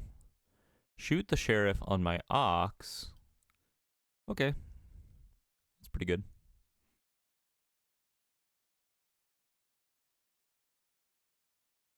Hey, there's a land. Okay, outside of them having an annul, this should win us the game. Bright Glass Gearhulk. Grab our last Seam Rip. Grab a Gene Pollinator. I don't know. And they scoop it up. Nice. All right, 5-1. Off into the next one. Match 7 on the draw. Not a horrible hand. Not great. I mean, really just depends on what we draw in the future here, but we have a pretty decent start. Once again, up against Dimir with the Kaito drip. You people are so funny. I don't know why it cracks me up. Up against Dimir with the Kaito drip. Dimir and Proud. Deep Cavern Bat. Probably taking the Ox here. Sunstar Chaplain, huh? That'll go down just fine. Swing with a 2/2 dog that will be buffed into a 3/3 dog. Kind of makes them have to deal with this.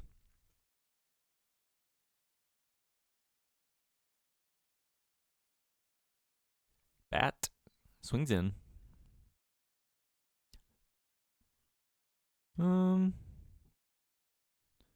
Well, I think I'm just going to go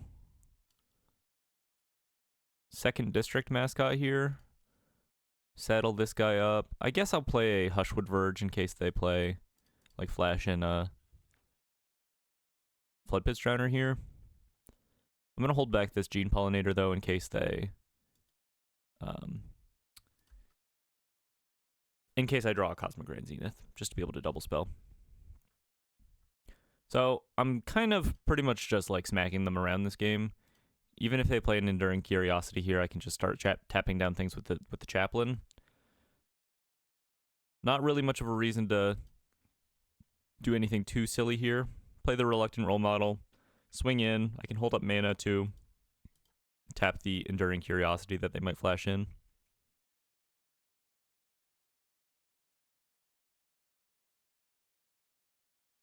Yeah, I think Sunstar Chaplain is a little bit too slept on.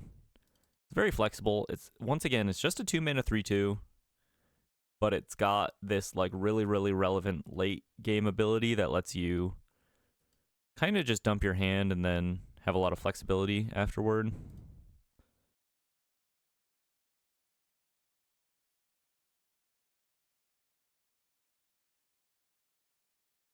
And now with this role model on the field, they can't kill my dogs without unleashing huge dudes. Yeah, it should be pretty good. I have the mana to tap down 2 things and swing with several lethal attackers, so not feeling too bad here. Swings in with a bat, looking to draw a card. Best they could do at this juncture is maybe like double Floodpits Drowner.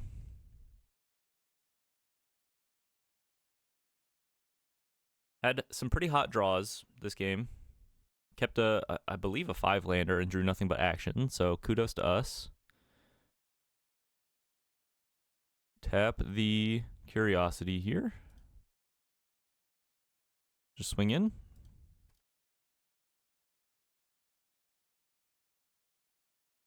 Nice. Nice. Okay. Opponent's reading my cards. Love to see it. Bring in a Seam Rip. Once again, I kind of think it's just the Seam Rip. Maybe Surak is pretty good. Kind of really depends on what their build is, if they have any kind of counter magic, but being able to draw off their removal is pretty nice. Go down a Mascot, a Glide Car. I don't know. Just keep it loose. Maybe a Sheltered by Ghosts. Try it like that. Game 2, on the draw. Opponent mulligans to 6. I mean, I'm going to keep this. I don't get to do turn 1 Glide Car unless I draw a way to, like, just a Plains, I guess. I can't wait for Temple Garden and Standard, by the way, dude. A lot of the Selesnya builds aren't hurt that much by its absence right now, but like more aggressive builds where you need a mixture of early, green or white mana will really benefit from Temple Garden. Deep Cavern Bat. Because it's like, if you're an aggro deck or a Selesnya deck slanted green, Hushwood Verge is not that bad because you can turn 1 Llanowar Elves or turn 1 Pawpatch Recruit off of it. But having these like turn 1 white pips in my Selesnya aggro deck, it's probably the biggest points against this deck in general, I think.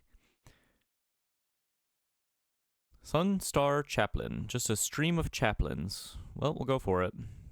See what they have to say.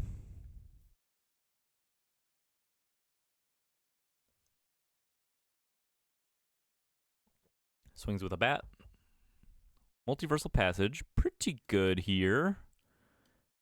And they have just black and a colorless mana available. So what I'm going to do, I'm going to play this. I'm going to swing with this Chaplain. See what they do. If they kill the Chaplain, I'm going to play this Cosmograin Zenith. If they don't, I think I'm going to go Glide Car into second Chaplain.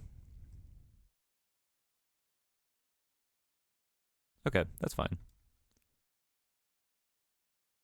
Scry, Bulwark Ox. We'll skip on the Ox for now. I think I'd rather just see a land. Play a second Chaplain. The idea was that if they didn't have removal in that juncture, which they were pretty likely to anyway, I could crew up the Glide Car and double trigger my Chaplains. Shock themselves here.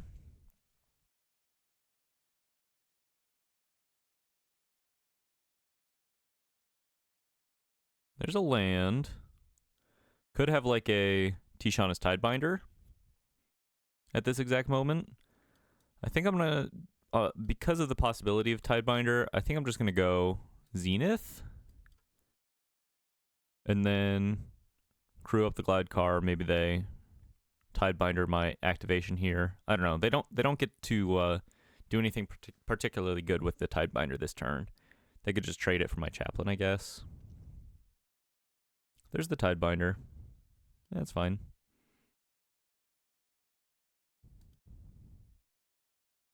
If they want to trade it for my Chaplain, I think I'm okay with that. They decide they don't want to. Okay. Put a counter on my Chaplain here. Take some heat off of the Zenith as a target.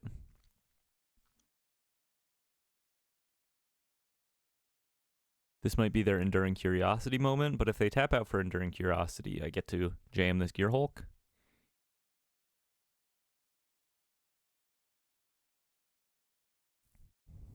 Bitter Triumph. Tragic Trajectory is their last card a null.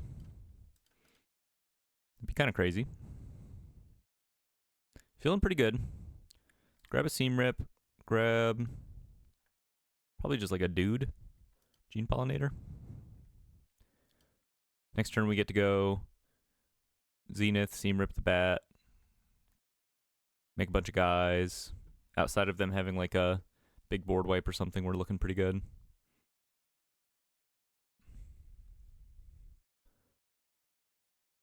I guess they could have another Tidebinder here. Could be okay. Try to make some 1/1s. There's another Tidebinder. Well, we still get to get our Surak back and begin swinging with our Gear Hulk. The Zenith lines up nicely to block these Tidebinders anyway. So it all works out pretty nicely for us, regardless.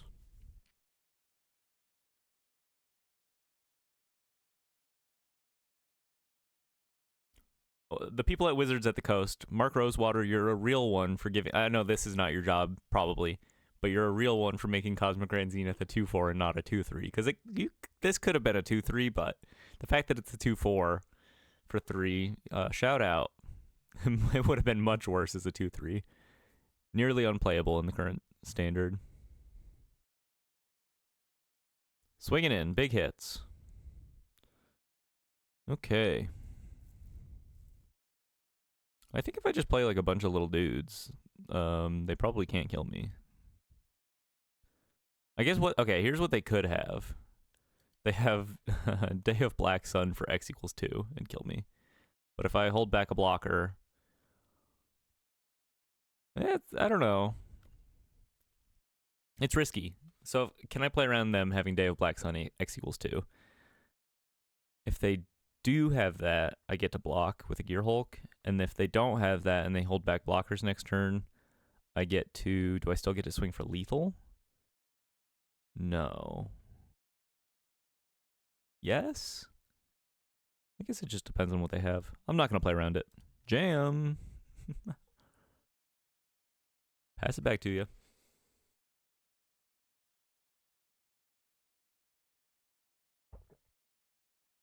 We play for keeps here.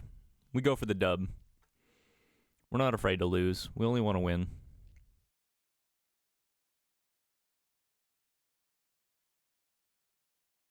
Land. Pass. Surak? Show me what you got. Sunstar Chaplain? Crew up this mascot? I don't know, dude. What you got? Kind of feels like they don't have anything. And they're just wasting my time a little bit. You do you, boo. Tishana's Tidebinder. Okay. Alright. Pretty funny. So if I swing in, they have to double block the Gear Hulk. And then block the Chaplain. So they're still dead to this. GG. 7-1, right? Is that... No, 6-1. 6-1. Pretty good run so far. 6-1. 2 wins against Dimir in a row. While they figure out that they're dead, I suppose I'll just edit this out and see you in the next one. All right, match 8 on the play. Pretty good hand. I think if I just win the next 3 matches, that's it, right? It'd be kind of crazy. Really, really good run. Really great record if I do that. Inspiring Vantage. Don't hate to see that. Play the Bulwark Ox. If they don't answer this right away and I get to resolve and saddle with the Cosmic Grain Zenith, I get to set up a Cosmic Grain Zenith with Bulwark Ox protection, which is really, really huge game, especially if this is Jeskai. That's a pretty strong opener.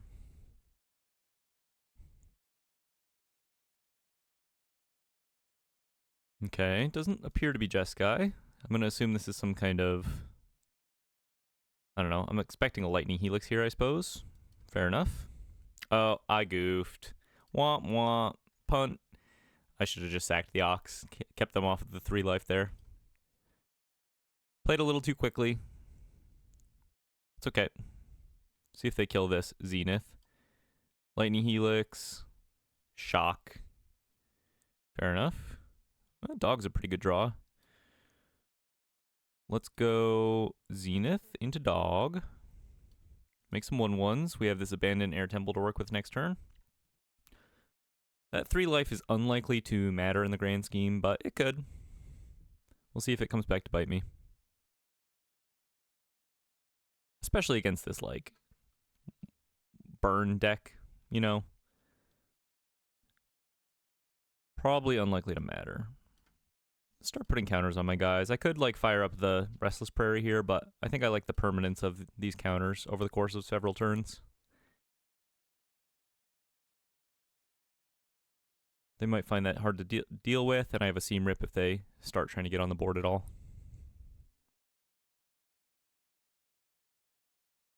Bright Glass Gear Hulk, okay. Yeah. That's probably gonna do it against you, my friend, if I had to guess. They scoop it up. They know. they've played against Bright Glass Zenith, Cosmic Grand. Bright Glass Gear Hulk, Cosmic Grand Zenith enough times to know. Bring in the Seam Rip, bring in the Split Ups, take out the dogs. Just a little too fragile here. Get lost. Yeah, just try it like this. On the draw. And guess who it is? Guess who decided to show up to the party? Authority of the Console Split Up against a red aggro deck. And we have Cosmic Grain Zenith. Have you seen a crazier hand for this matchup? It's pretty nasty, dude. I think I'm gonna shock in this Gene Pollinator. Maybe it's not worth it. Ooh, Reluctant Role Model. Yeah, I'm gonna shock in the Role Model. I'm gonna go for the Role Model. If they decide not to deal with it, it's kind of good for us. They level up a Hired Claw? No, wait, I thought they leveled up a Hired Claw. Okay. I was so confused. They're like hovering over these like they've got crazy stuff going on here. Well, pretty happy with the split up here. Although, I could just go Bulwark Ox, Gene Pollinator. Yeah, let's just split this up. Simplifies this game quite a lot. We have this Authority of the Consoles to slow down aggro, and then if we just draw another land, we get to do our thing anyway. Put a counter on here, they scoop it up. Okay, fair enough. Hey, let's get more matches like that. We'll get our Mythic in no time. On the play, match number 9? I'm losing track. Match number 9, I think. Keep this. Pretty good opener. I think I'm going to go for the Gene Pollinator first.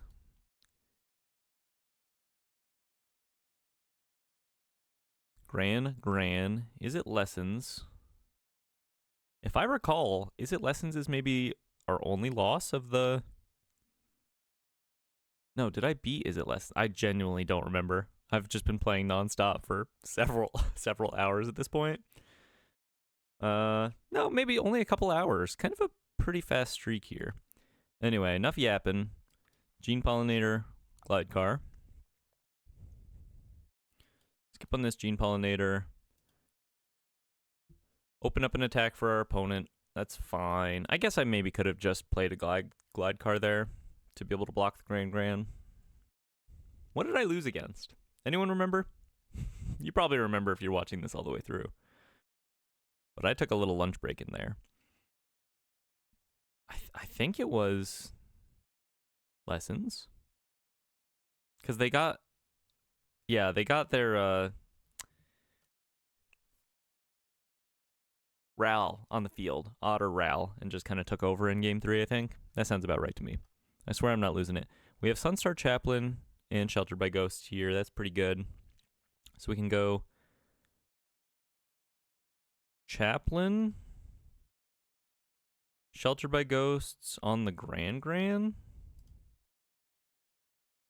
and then start putting counters on the Chaplain, and they're going to have a pretty hard time dealing with that, I think.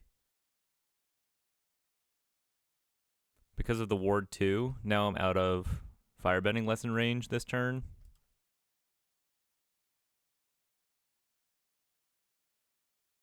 So even if they just play like a Monument here, I don't know that they'll be able to take over the game without Grand necessarily. Another Chaplain is pretty huge. We also have this District Mascot to be able to blow up a... Let's tap like this. We have this District Mascot to be able to blow up a Monument to Endurance if we need to at some point. Swing for 7 here.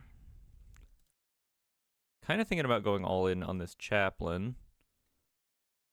I think I at least want to put 1 counter on it. Let's go 1 counter on the Chaplain and 1 on this District Mascot. Actually, let's go 1 on Chaplain and 1 on Chaplain. That probably makes the most sense. Let's this Chaplain dodge Firebending Lesson as well. And then if they want, they probably won't want to deal with the District Mascot anyway. And now Sunstar Chaplain with the Ward 2 is out of Combustion Technique range. So should be kind of good.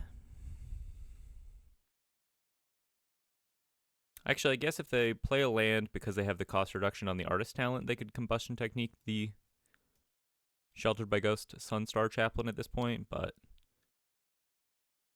not incredible for them. And now they cannot.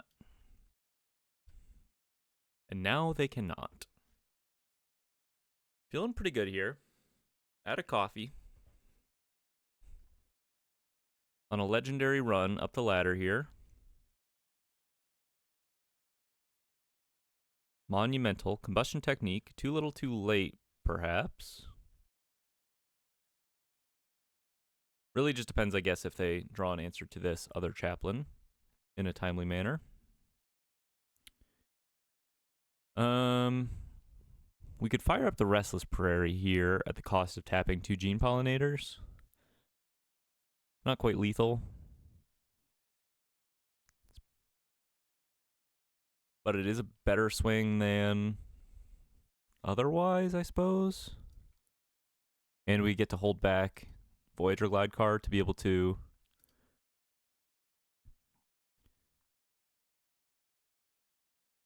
hold back the Voyager Glide card to be able to double spell with the Zenith if we draw it.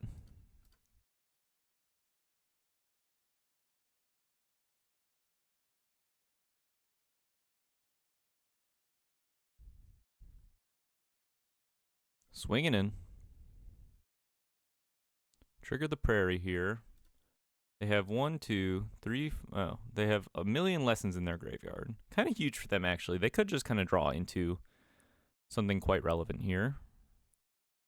Put them to 3. Let's put a counter on this Gene Pollinator here. Make them consider some options. I think Sunstar Chaplain is... I guess maybe 1 more counter on the Chaplain would help it dodge Iroh's Demonstration. Is one thing I kind of neglected to consider, but yeah. Combustion Technique makes sense. Extra cost reduction here, but they have to pay the ward, which is actually pretty relevant. Taxes them quite a lot. I'm at 29. They have a decent amount of mana to work with here. Pays for a monument. Accumulate wisdom. Make a treasure. See if they can start to pop off a little here. Might be too little too late.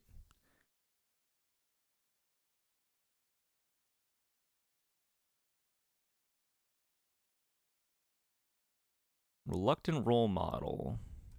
Well, we'll go for that. Try to present a lethal attack here. See if they have anything on this treasure.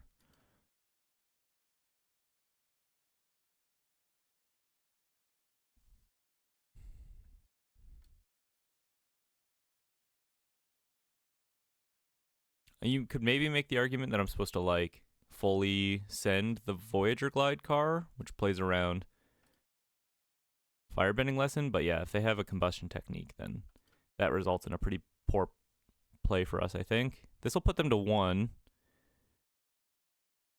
If they don't have anything else, they're just kind of doing their thing now. Another firebending lesson.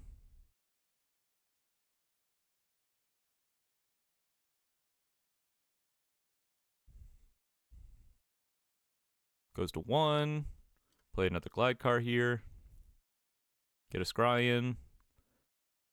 Yeah, well, I'm not going to pass on a Gear Hulk. Not convinced I'm winning this one at this point, but we'll see. At least they're playing quickly.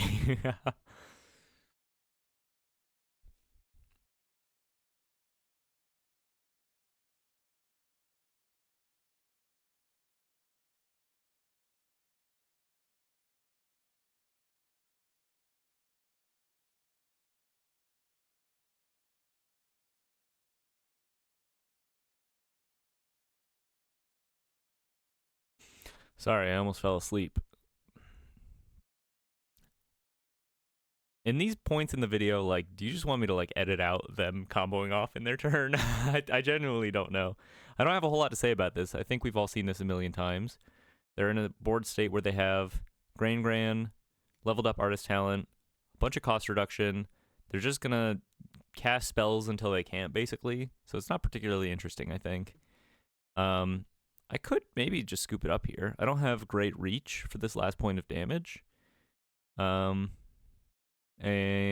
they pretty much just get to go on forever at this point. But they only have 20 cards left in their deck. It's kind of interesting. Boomerang Basics. I'm just going to skip over this. I don't think it's that interesting. I'll let you know if I win or if I don't.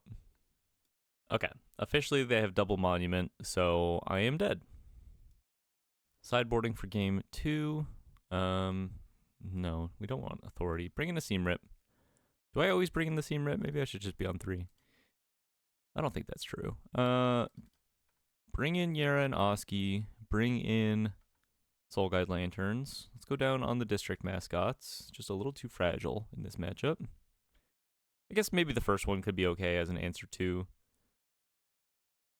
the monument, now that I think about it. I think we want the Oxen. Maybe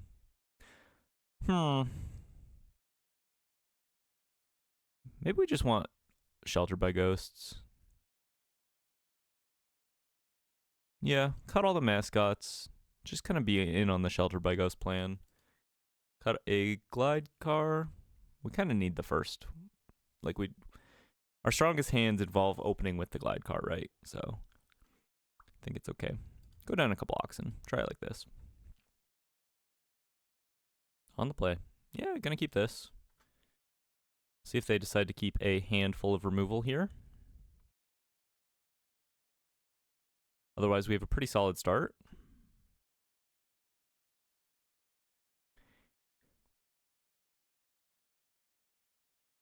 Probably better to lead on the glide card generally, but if we have, like, if we draw into a Cosmograin Zenith, then Gene Pollinator's better. They decide to mulligan. Yeah, just go on the glide car here. Get a nice little scry in, dodge a plains. Spire Bluff Canal. Well, there's the Cosmograin Zenith. We're just going to jam. See if they have removal. Oh, perhaps they do not. Put a 1/1 counter on the roll model. We're snowballing. We're snowballing. Play a Cosmograin Zenith here, maybe? Probably not. Let's just play a Gene Pollinator. I probably should have played the tapped Restless Prairie in that case, but I changed my mind and getting a little punished for that. Combustion Technique on the Gene Pollinator. Okay. Yeah, play a second one. Give me a target to be able to move my counters if they have like an Iros demonstration here.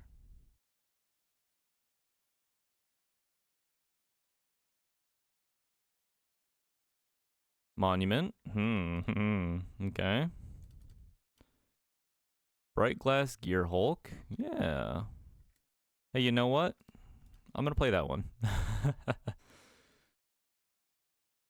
Grab some good stuff. Let's go Seamrip Soul Guide. Swing in for 4 here. Bump it up to 5. Give them something to think about here. And I think they'll be scooping this one up. Pretty unlikely that they combo off and do something crazy.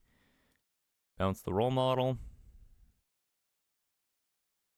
Combustion Technique, the Gear Hulk, but they're just quite behind on cards at this point. Go for a Zenith. Crew up the Glide Car. Play a Soul Guide Lantern here. Just go for counters on my guys. Eat a Combustion Technique. Swing it in. Should be a pretty good one. Let's go check out Game 3. Let's see what Game 3 is all about, huh? Monument. Scoops it up. I think I'm going to keep my sideboard the same. Yep, looks pretty good. All right, pretty good opener. They decide to keep their 7 as well. We have our powerful synergistic start here. We get a Scry. Yeah, we'll skip on that Restless Prairie. See if they decide to hold back removal or jam an Artist Talent on turn 2. Either way, we will jam. Forest. Jam. Pretty likely that they kill this Chaplain, but gotta do what we gotta do here. Combustion Technique. RIP. Swing in for 2.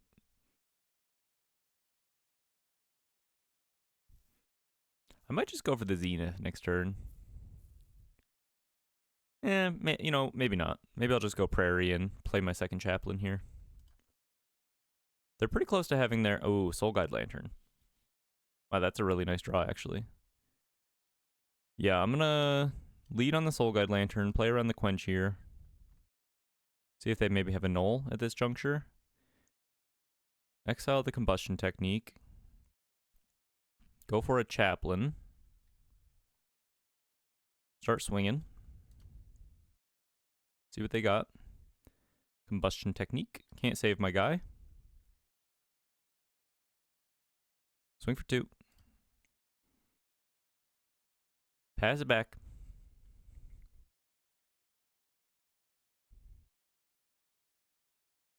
Monument.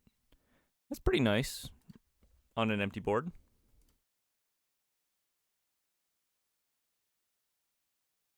Getting some card advantage off their grandmother. Discards another grandmother. That's 2 down. Interestingly enough, shocks themselves. What does that mean? They have a Null now? I think I'm just going to play the Cosmograin Zenith here. They could have like an Into the Floodmaw, I guess. Play Restless Prairie. Just going to pass. Hold back blocks on this Zenith here. Hopefully we draw another spell. Like a Gear Hulk would be really nice outside of them having a Null. Double Monument. They're swinging in. They're not scared at all. That's pretty cool. Double draw. Their cost reduction is not yet online. I'm going to fire up the Glide Car and block with the Glide Car here. I think that's okay.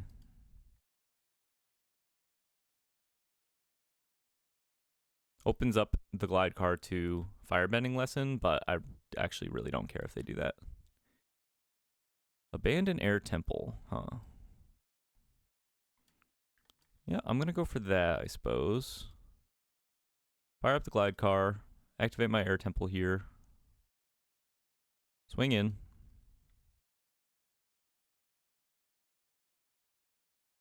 This puts my Zenith out of Iroh's demonstration range critically. Accumulate wisdom. Fair enough. Accumulate away. Island. Artist's talent. Pretty good. Another monument. Kind of huge for them. See if they have any action to back it up. The 4th monument in hand. Okay. All right. Yeah, it's kind of anyone's game at this point. It really just depends on the quality of their next few cards. Us having the Soul Guide Lantern is pretty good. Us not hitting double spells in the Zenith is also pretty good for them. I'm going to play the Bulwark Ox. Protects my Zenith here. Keeps me from being able to double spell, but helps guarantee these next couple attacks. Let's see what they got. I'm probably not just dead outright to them over the course of these 2 turns, but I could be. Levels up the artist talent. I mean, this is 18 damage, right? If they have... I guess all they need to find is... abandon attachments to be able to discard on my turn, right?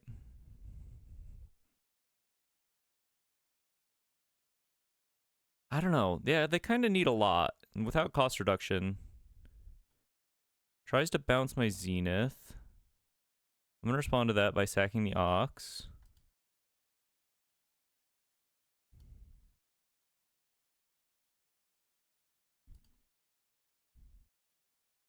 I don't think that super mattered there. I can always just fire up the Restless Prairie. Making treasures.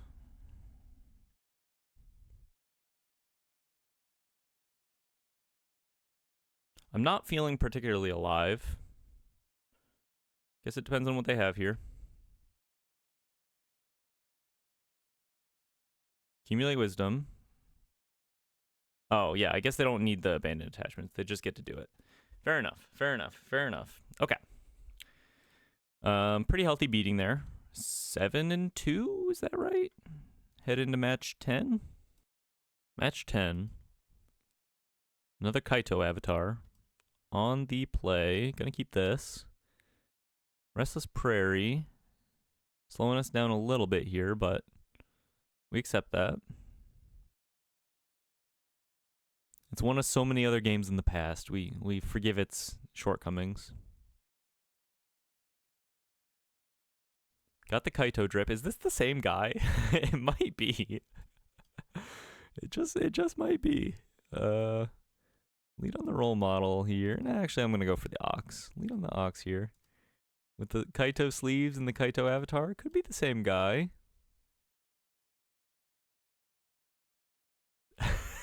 I don't know why it cracks me up so much. Could be the same guy. Could be, man. Could be. Check the tapes. Alright, 7-2. Match 10. Tragic Trajectory. Okay. Land. Not awful. An oversaturation of green mana. Really need a plains here. Or a forest. Same diff. I guess I'll just go for the glide car here. Nah, let's go for the role model. Role model it up.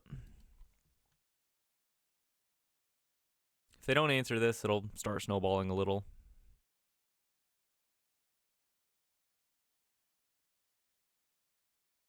Try to swing? I don't know. I guess they could, like, just, like, flash in,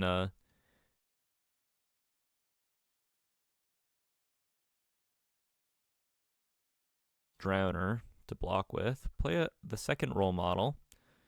If you don't know, having 2 role models on the field doubles the second little bit of their ability, right? So if, like, say this role model were to die and I had my second role model on the field, I would move the same, not the same counter, but copy that counter twice essentially, which is kind of interesting. Shocks themselves. I'm going to assume there's an enduring curiosity here in my future. So I'm going to play this glide car and just use it to tap my role model here. Play around getting blocked by a curiosity. Another role model. Maybe I'm supposed to keep that. I don't know. Tap this role model.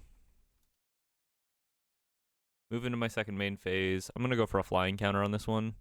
Let it swing through their little ground guys. Floodpit's Drowner. Yeah, maybe they just like shuffle my role model away. Might not be the worst idea.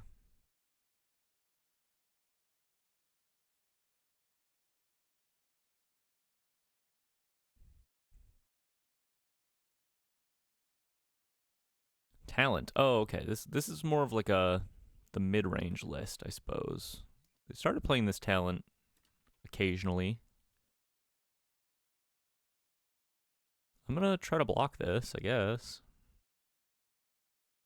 I mean, I'm assuming they'll respond to me going for these blocks by shuffling the role model. Not the end of the world. I get to play a Gear Hulk next turn, pretty much guaranteed.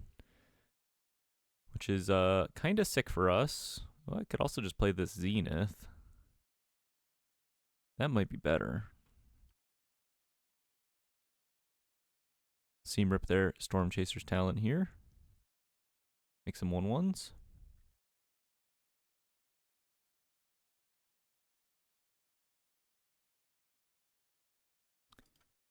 I guess I probably should have tapped the Zenith there for mana, and then I would have been able to swing with the Glide Car.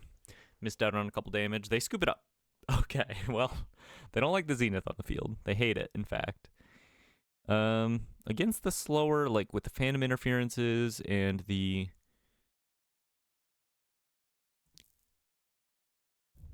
Storm Chaser's talents, I'm gonna bring in the Surax, I think. Sorry, I don't know what that was. Just had a little yawn situation. No get losts. I think this is fine. Go down a couple mascots. Shelter by Ghosts can be a little awkward in this matchup. Maybe we want the Yara and Oski just for some information. Information's pretty helpful here.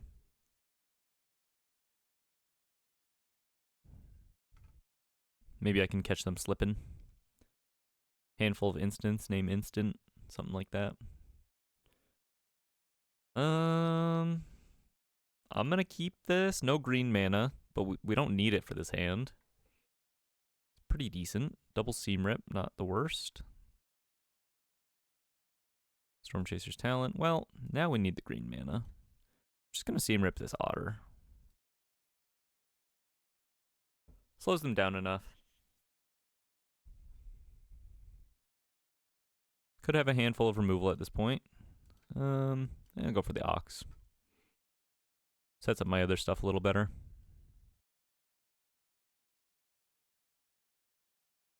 Stab the Ox. Why would you do that? Why would you do that? Hey, why the frick would you do that, man? Role model. Come on, flash in the Floodpit's Drowner right now during combat. Tap it down. Come on. Oh, I thought they were gonna do it. I thought they were gonna go for it, dude.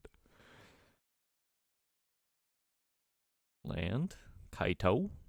Bane of Nightmares on the field. Pretty good. Bigger Ninjas. Hushwood Verge. Pretty nice draw here. Play another role model. Play my Gene Pollinator. Pass it to ya.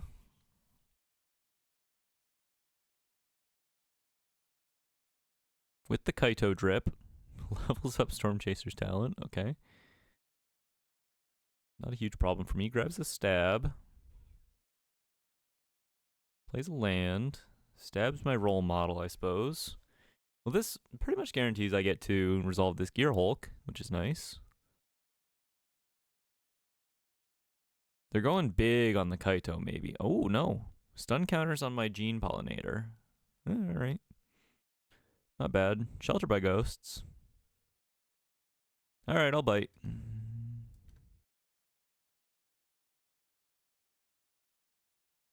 Just eat the Kaito. Kind of makes them double dip into this Gene Pollinator at this point. Slows them down just enough. Swings with a 4/4 Sanctuary here. Restless Reef. Another Shelter by Ghosts. That's kind of funny. Just play the Chaplain. Pass it back to you. I can wait to eat the Storm Chaser's talent with the Seam Rip. Let them level it up all the way if they want to do that. Or the Shelter by Ghosts. I don't know. I would expect this build is on some amount of Day of Black Sun. Basics on the Pollinator. Bounces it back to my hand. Has a Kaito again. Once more. Swings for 4. No blocks.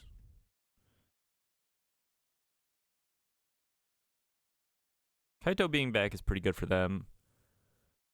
I can't really swing through this Soulstone Sanctuary. Another Sanctuary. Well, I still get to Shelter by Ghost the Kaito again, though. Outside of them having removal as their last card, which would be quite bad. And then they get to double Sanctuary me next turn. So outside of me drawing, like, I don't know, what could I even draw here? Yeah, these Sanctuaries are a little tough for me to deal with, huh? No attacks. I think they're just a little too far ahead. Double Sanctuary. Oh, and Restless Reef. Yeah, I'll just scoop. I didn't realize I had the mana to level this up this turn. Or activate it this turn as well. Interesting. Well, if I airbend their, like, Soulstone Sanctuaries, they're just gone forever, right? It's kind of interesting. Maybe we bring in a couple Get Losts. If they're, like, big on the Kaito plan. Go down a Seam Rip. Doesn't seem super good against what they're doing. Maybe go up the pups here. Down the Shelter by Ghosts. Down the Yara and Oski. Try it like this. More definitive answers to Kaito. On the play, that'll help. 7 and 2. I believe that's right. Match 10. I'm going freaking crazy, dude. Keep this. Not really. It's just a lot of matches in a row. But I'm very invested at this point, seeing as my record is pretty decent so far. I'd like to kind of just close this out in one sitting. I think that'd be fun. Aside from the pizza break. Probably take a break to walk my dog here pretty soon, actually. For those curious. 10-year-old greyhound, Brindle. She's beautiful. Stunning. Getting old. 10. Pretty old for a big dog. Go for the Ox. Sets up my Chaplain next turn.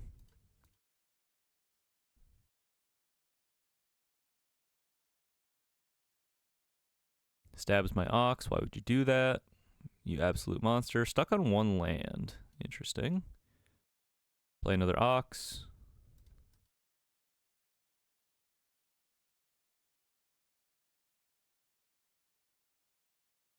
Shocks themselves.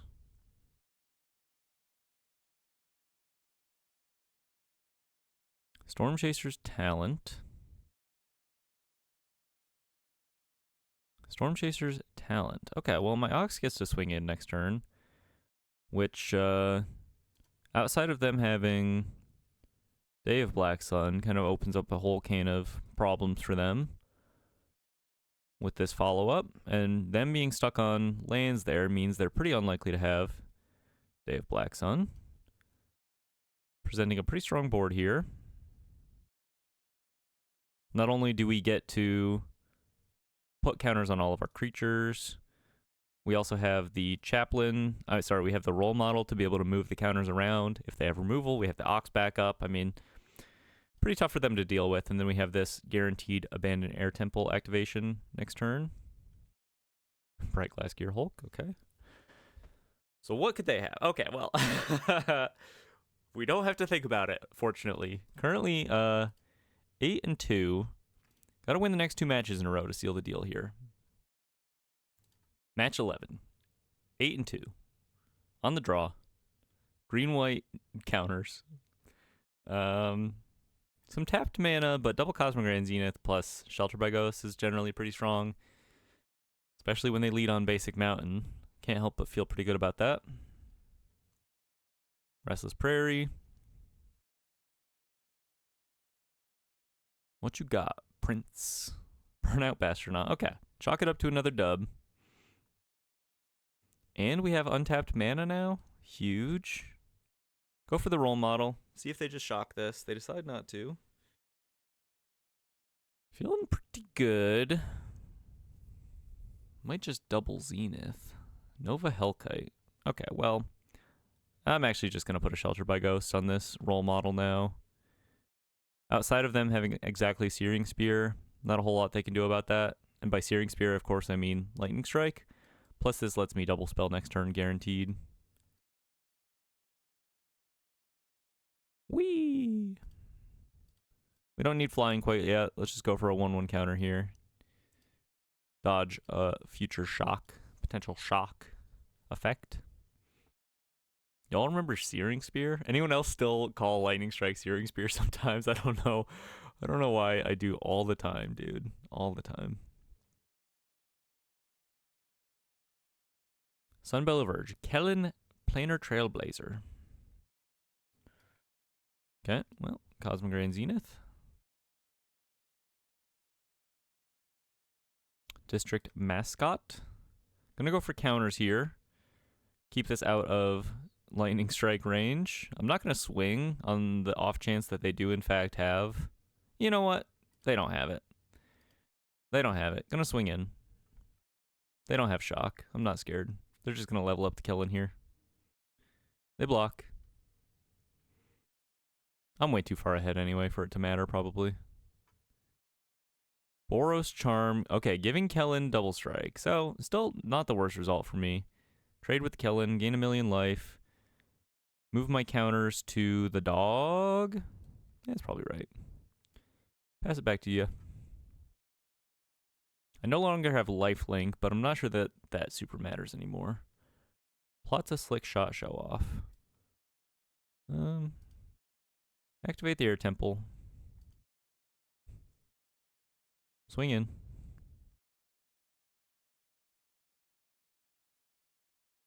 What are you gonna do, bro?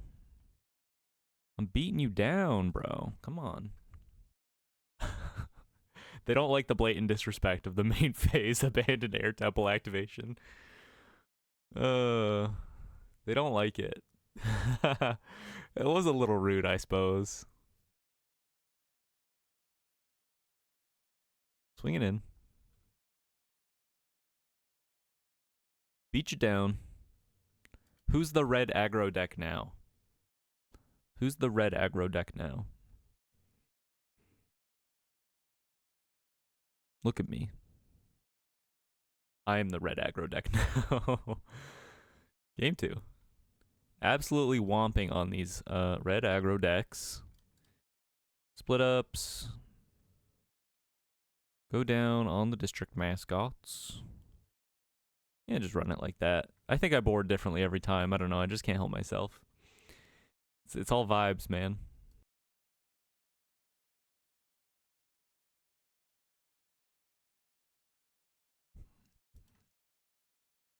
You know what it motherfrickin' is. These red aggro decks can't handle the onslaught of seam rips coming out of this Gear Hulk. Anytime I resolve a Gear Hulk and they're not already like, and I'm not already dead, you know, they tend to just kind of scoop. Because I go seam rip, and they're like, yeah, okay, well, I can no longer win without my creatures. Plot a slick shot show off. I could just be dead here.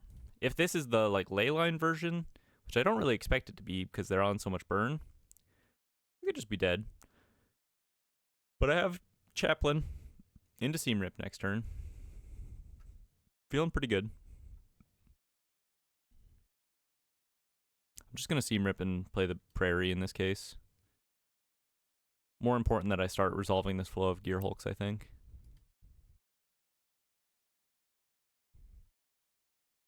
I am not in a particular rush. I can grab Authority of the Consuls. Tapped Multiversal Passage.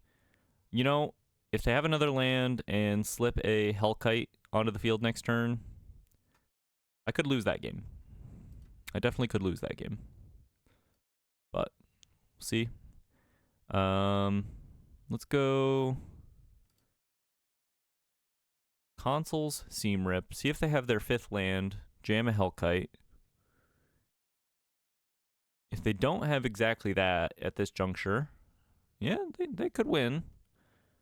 They could definitely win here. Let's see what they got. I'm going to go Consuls into another Gear Hulk. I think this is the most aggressive line I could take. I'm going to grab a Glidecar and a Pollinator. Glidecar can fly and block the Hellkite for a turn. And then once I put the counter on the Glidecar, I can also start tapping things with the Chaplain. Let's see what their hand is like. If they have like double burn here, I'm just dead. Sheltered by Ghosts gets me out of this. Taps out for a Nova Hellkite.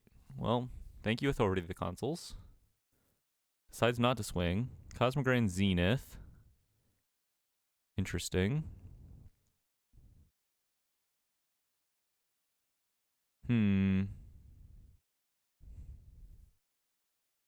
What do we do here?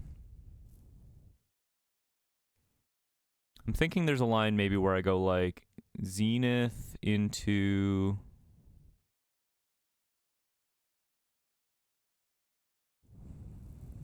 counters on my guys into Voyager Glidecar, like Zenith, Voyager Glidecar, counters on my guys. Swing with 1 Gear Hulk. I think this is it. Zenith. Glidecar. Counters on my guys. Scry 1. Reluctant Role Model. It doesn't really matter at this point. Just pass on that. Play a Gene Pollinator. Play a tapped Multiversal Passage on white. And now I get to swing with a Gear Hulk and activate my Glidecar next turn to block in the air, delaying things for a turn. And that should be enough maybe to win me the game. Once again, they kind of have to have double burn here. Shocks my face. Give my Glidecar flying.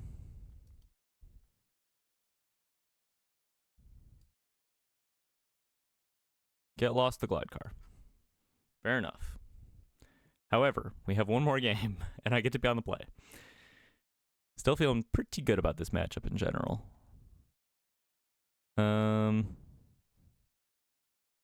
Get lost eventually is kind of good. I don't know. I don't like it when they're on the mouse, which they certainly are. Just run it back.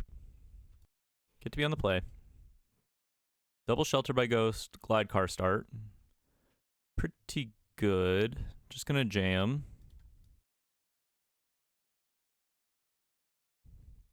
Bulwark Ox. I think that's pretty good, especially if we get to play everything out as is without much disruption. Having the Bulwark Ox to protect our Shelter by Ghost creature from, obviously we see that they're on Get Losts, right? Is pretty nice. Just go for the Chaplain. Kind of make them have a shock here. Pretty likely that they do.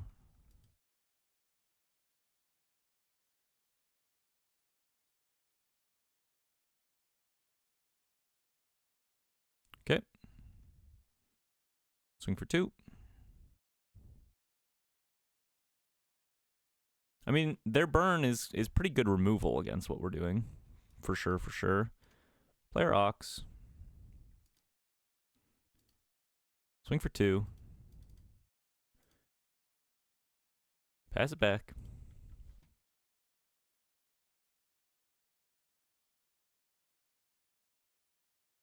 Double slick shot show off in the plot zone. Kinda huge for us, actually. Because now we can just Shelter by Ghost this Bulwark Ox, make it a 3/3. I think that's pretty good. Actually, it might just be better to Shelter by Ghost this Gene Pollinator and start putting counters on it with the Ox. That way we have extra layers of protection. That's probably better. That makes a pretty tough board for them to deal with outside of them just like killing me next turn, which is certainly a possibility. Shelter by Ghosts. Saddle the Ox here. Swing. Put a counter on the Gene Pollinator.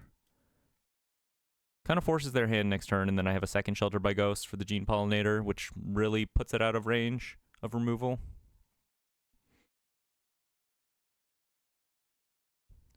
Slick shot show off from the hand. Crazy. On the triple show off play. Okay. Okay. It's pretty good. Swings for 3. See if they have any kind of follow-up here. Shock my face. Fair enough. I go to a meager 7. Well, fortunately I have another Shelter by Ghosts. Put it on the Ox this time. Gaining quite a lot of life here. Sunstar Chaplain. Let's make it so I don't lose to a random Pyroclasm, I guess. Counters on my guys. Go back up to 14. Hope that's enough. Counter on the Chaplain here. Might not be enough. If they have like shock, shock, shock, I think I'm dead to that probably. Let's see what they got. Nope, scoop it up. Okay. All right, pretty good. Let's go into the next one. Hey, if we win the next match, so we're 9-2. If we win the next match, that's the run. That'd be pretty sweet. All right, big dog repping the Op avatar. Could be a Bant Airbending combo. I mean, that's always what I'm gonna think. With the Oppa sleeves, you know it's Bant Airbending combo, dude. I mean, I'm gonna keep this. Once again, the Restless Prairie, slowing us down a little bit, but shouldn't be too much of a problem. Could be a tough matchup if that's what it is. Or maybe they just like the Oppa sleeves. 9-2. Really good run so far. Forest. Really, really good run so far. I'd love to seal it away right here. Llanowar Elves. Okay, well, I'm going to go for the Glide card then. Now that we've drawn the second Plains, guarantee that I get to Role Model next turn here. We'll keep a Hushwood Verge, I guess. I don't know. Maybe that's against my better judgment. Saz's Chocobo. All right. Not Bant Airbending combo. Confirmed. Off to a pretty decent start here. Really depends on the contents of the rest of their hand. They're all dressed up. See if they have anywhere to go. Fetches.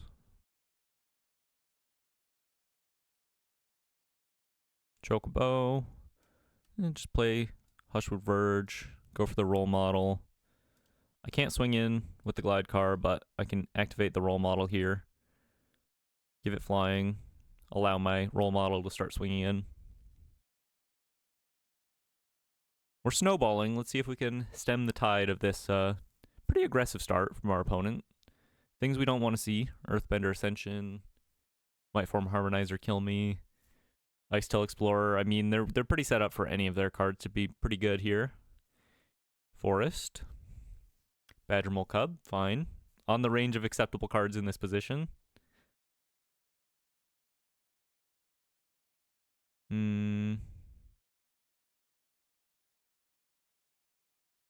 Kind of feels like they don't have anything, which is kind of huge for us. Taking a moment to ponder their choices here. And then just slams an Icetail Explorer. Earthbender Ascension. Yeah, that's pretty good. Being able to give trample to this Chocobo eventually is quite nice, and they have access to 1,000,000 mana next turn now. And Surak. Okay, so we know the entirety of their hand. Let's see if we can beat this. Seems unlikely this game. Let's lead on a Scry here. See what we have to work with. Skip a Plains. I think I'm going to go Gene Pollinator. Swing for 2 in the air. I got to get Lifelink going and kind of hope that I draw a Cosmic Grand Zenith, I think. Is maybe the only out here. But they're top decking, which is kind of good news for us.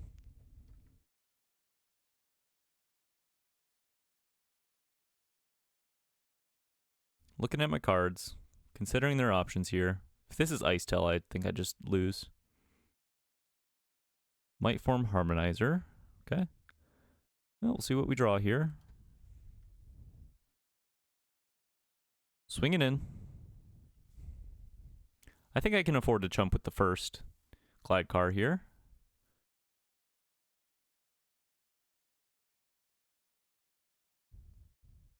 They could just swing all out. You could just swing all out. I'll jump with the Glidecar. Preserve a little life here. I mean, if I draw Sheltered by Ghosts for the Harmonizer, could be good. Sunstar Chaplain. Interesting. Play a District Mascot. Play a Chaplain.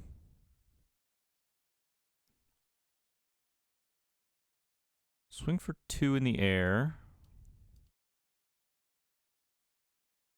Put a 1/1 counter on the role model. I'd like to trigger this Chaplain.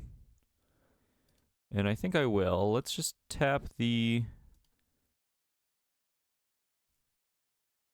Gene Pollinator and play a tapped Passage here. I'm going to go all in on this role model. Nearing Baneslayer status, but not likely to be enough.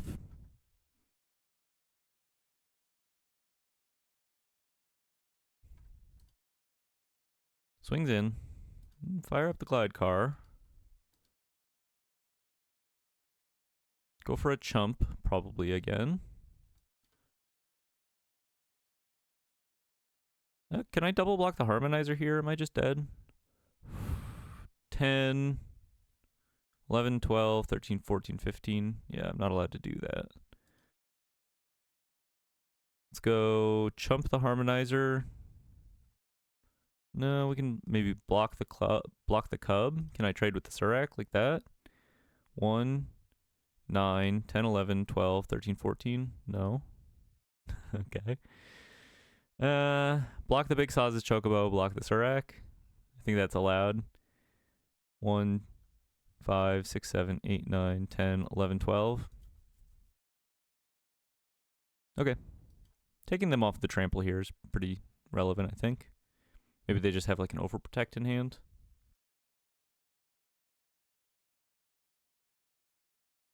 Royal Treatment. Okay. Well, still not dead. I think I go to 1 here. Oh no, I'm dead. Okay, fair enough. Game 2. Sideboarding. Bringing in Authority keeps them from being able to like crew up their wagons. Bringing the instant speed removal is kind of the most important thing. I think we maybe do want all the seam rips too. Slow them down a little bit. It could be relevant. It could be irrelevant. I don't think I'm going to bring in any graveyard hate. And maybe the first Soul Guide Lantern's okay. We don't want to overboard. District Mascot can answer the wagons pretty nicely. Glide cars are a little... They're just fine here. I think we want the Shelter by Ghosts. Maybe we don't want the split ups on the play. Go down a couple Shelter by Ghosts. The instant speed removal is a little more important. Let's keep the Authority. 1 seam rip. Yeah, skip the Soul Guide Lantern on the play. I think we just need to take advantage of being on the play and kill him.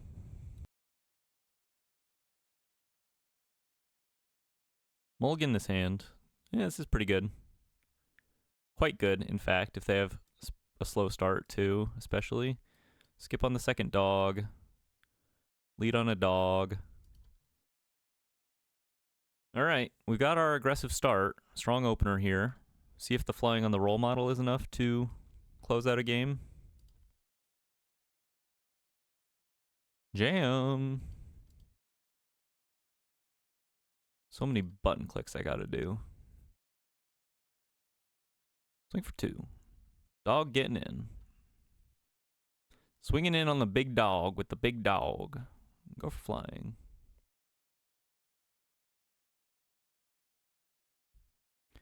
Saz's Chocobo. Fetch land, perhaps? Fetch land. Activates it. 2/3, Saz's Chocobo. Melstrider's Resolve. Fights my role model. Okay. Flying on my district mascot now. Let's see if that's enough. Go for a Bulwark Ox here. Play a tapped Prairie. Then maybe I should have gone for the Pollinator. Given me a chance to double spell next turn off the Zenith. If I draw a land, though, I get to do that. Come on, flying dog. You can get there. You're full of our hopes and dreams. Big Chocobo. I'm sensing Icetail Explorer. Llanowar Elves.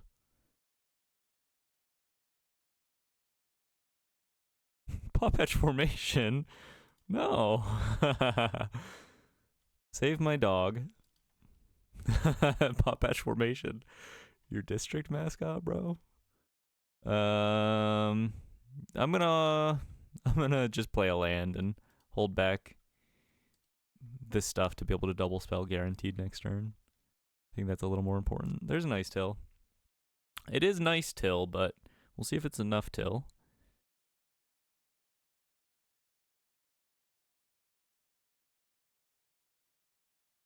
If they have the Harmonizer, I'm just dead.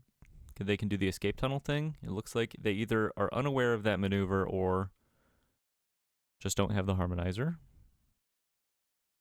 They want to go all in on this Chocobo situation. Llanowar Elves. I mean, it's big, but is it enough? Zenith. Tokens with which to block. Abandon Air Temple with which to buff my tokens. Crew a mascot. Swing for 4 in the air.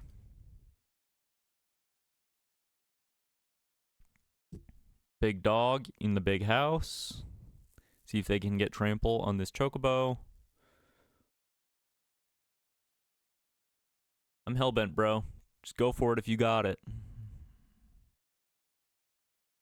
Go for it if you got it. I mean, I'd love to win this one.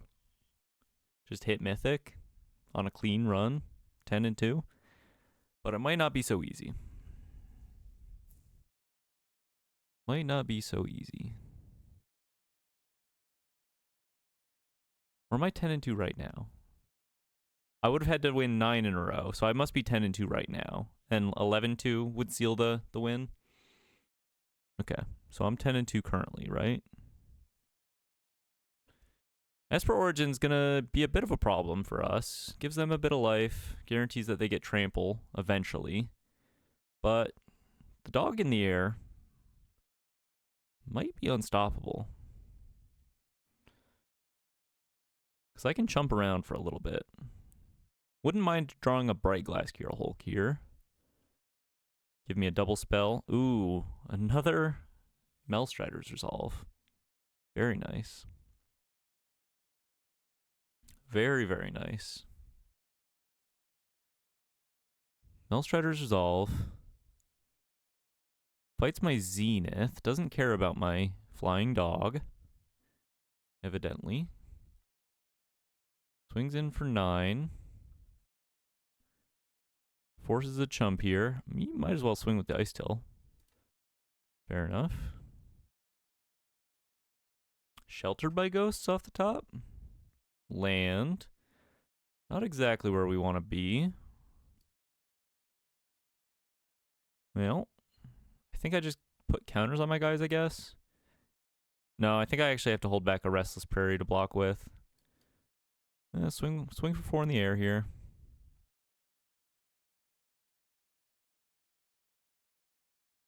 Oh, they can actually just go like unblockable Ice Till, unblockable Llanowar Elves. Swing with an extra Bossing Say. I think they have like deterministic lethal here. They're just too wide now. I guess maybe it just means I can't swing with the district mascot. The land doesn't matter. I could draw into like a split up maybe. I think maybe I left the split ups in the board. Genuinely don't remember. 10 and 2, I think. I'm going crazy. I should have like a counter somewhere just to help me remember.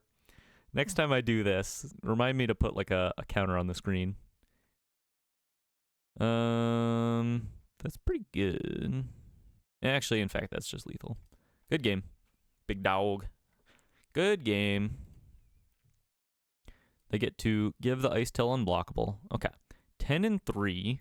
Gotta win 2 more now. Focus up. Win 2 more. Take my dog for a walk.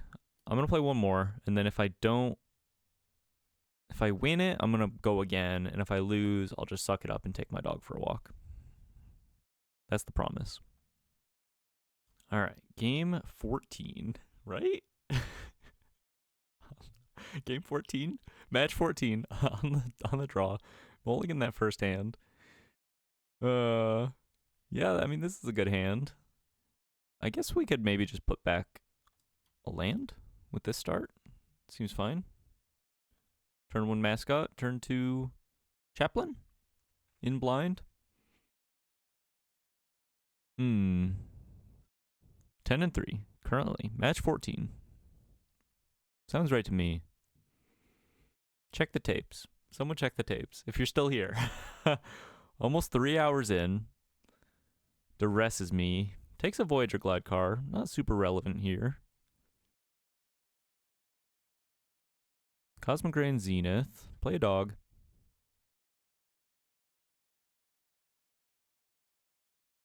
I opened up a notepad so I can start keeping track of my wins and losses now. 10 and 3. I think. Could be wrong. They don't take my chaplain. They're not scared at all. Not frightened by my chaplain one bit.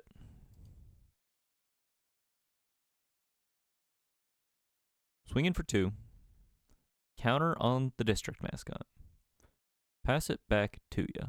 I don't know. Maybe a counter on the chaplain makes more sense, but I'm kind of anticipating like Unholy Annex here over Heartless Act.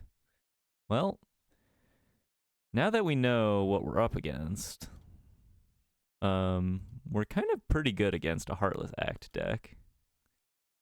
Swing for 4. Play a Hushwood Verge. Pass it to you. Soulstone Sanctuary. There's the Unholy Annex. Okay, I can beat that. You might as well swing with the bat. I don't think you're blocking.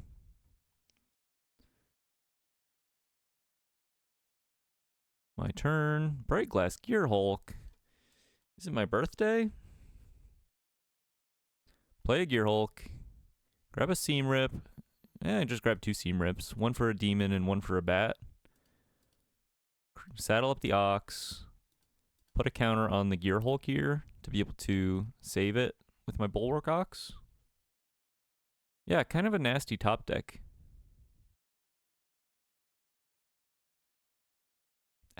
Aclazot's deepest betrayal. I did not calculate for the Aclazot's deepest betrayal.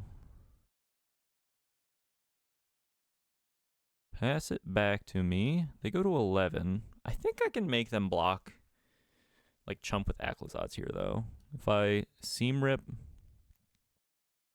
the bat. No, maybe I did my math wrong. Oh, they're at 7. Wait. Oh, it's not a demon. What? It's not a demon? It's not a demon? Yeah, just kind of make them chump here, I guess. I was for sure it was a demon, dude. That's crazy. This would actually see play, I guess, if this was a demon, right? But because Unholy Anax and being on the demons synergy is so strong in black, is that why it just doesn't see play?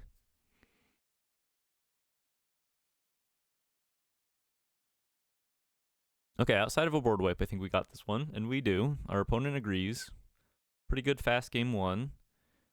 Bring in the Get Losts. Seam Rip is fine at 2, I think. Surak is pretty good here. They might bring in some board wipes. Avatar's Wrath could be good. I'm going to go on the first Avatar's Wrath. I think that's okay. Go down. We actually want the mascots for the most part.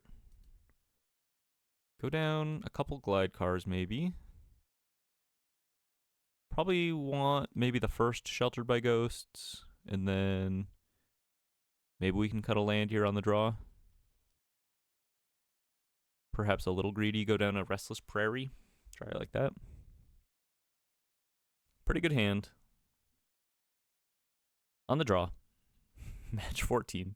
The most I've ever done in one video. Intimidation tactics, fine. Our hand is pretty flat. I mean, they could take the Zenith, but no real big hits for them here. They take the dog. They fear my hound. Rightfully so. Play Gene Pollinator. Probably just means they have a Deep Cavern Bat to follow up with. Strategic Betrayal. Not particularly relevant. Is that my favorite construct? Is that my favorite guy? Deep Cavern Bat, okay. Fair enough.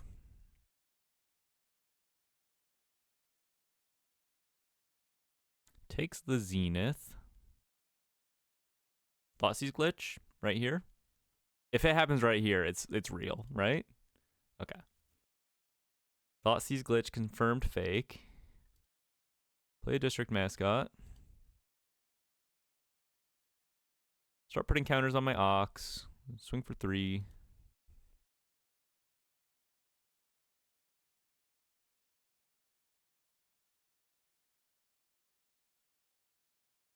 Unholy Annex. Well, pretty good for us. Them missing land drops in particular. Means we get to resolve this Gear Hulk. I mean, I guess we get to do that anyway, but... And they scoop it up. Hey, give me one more of those. I'll take it. I'll take it. Okay. All right. One more match. Come on. Just one more win. Let's do it right here. Final match right here. Match 15. Pretty good hand. You know, our mana situation for Double Gear Hulk, okay, is actually a lot better now. And we have a couple scries to hopefully hit our 4th land. And we'll take the Cosmic Rain Zenith for sure. I'm just going to play the dog here to be able to start swinging in. Looks like perhaps we're against the Izzet burn deck. Not Izzet. Boros burn deck. It could be Jeskai control, though, to be honest with you. And they just haven't hit a blue source yet. Pinnacle Star Cage. Okay. Not, like, the best card against us. It's not bad. Let's go for the Zenith here. Opens up a window for double spelling. Kind of forces them to have an answer. United Battlefront. Kind of expected that a little bit after seeing the Star Cage. Duskro's Reliquary. Legion Extruder. I think I've played against this list before. This is just cutting the blue from the classic sort of artifact style. And and leaning in on this combination of like extruder and weapons manufacturing probably, and also probably on Tezzeret is something we can expect. Let's grab a Seam Rip so we can double spell. Yeah, maybe just 2 Seam Rips actually. I remember having a pretty tough time in this matchup before. They're on a lot of pretty relevant removal for what I'm doing. Main deck Pinnacle Star Cage is a little tough. Caretaker's Talent, pretty sweet. I think I'm just gonna go double Seam Rip next turn. Start by Seam Ripping their Duskrow's Reliquary.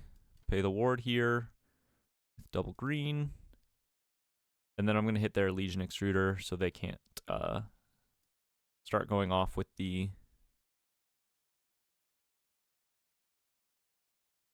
Extruder making tokens. I'm kind of considering putting counters on my guys. Let's just lead with the 1/1s here. Probably a little better. Play a tapped Passage on white.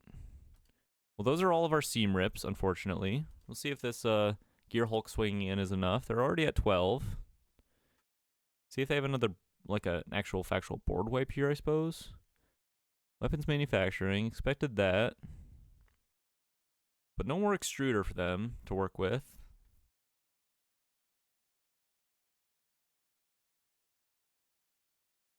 Very interesting deck. Shout out. Definitely my style. Caretaker's Talent Part 2. Trying to draw out of this. Probably going to level up a Caretaker's Talent here. No, plays a Duskrow's Reliquary. Okay, pretty huge turn for them. Gets to trigger both the talents. Make a munitions token. Exile my Zenith. Sweet. Land. Well, play another Gear Hulk, I suppose. They're pretty big. They have that going for them, which is nice. Maybe we get 2 glide cars. No, I already have a glide car. Maybe we get a glide car. Mascot blows up artifacts eventually, but I really think I just want to get this Bulwark Ox on the field. Yeah, maybe we go like Mascot glide car here. Take a Scry. Skip on a land. Play a dog. Yeah, swing in. If they want to block with their bunnies, they're more than welcome to. Just means they're worse, kind of in a worse position in the future. They're taking like leveling up the Caretaker's Talent as a pretty decent option for blocking.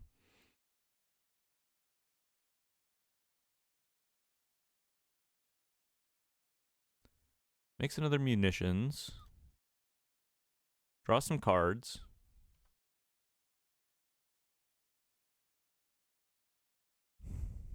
See if they have anything. Otherwise, off to a pretty good start here. Another Duskrow's Reliquary. Nice. Exile's my dog.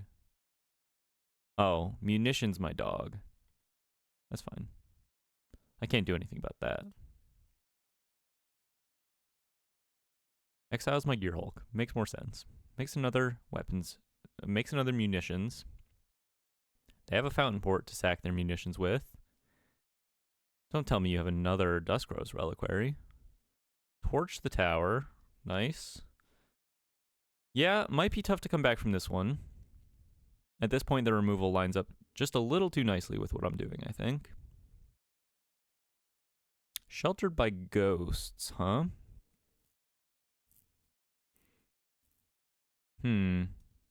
Play an Ox. Probably just activate this Bossing Say. I'm going to swing for 2 here.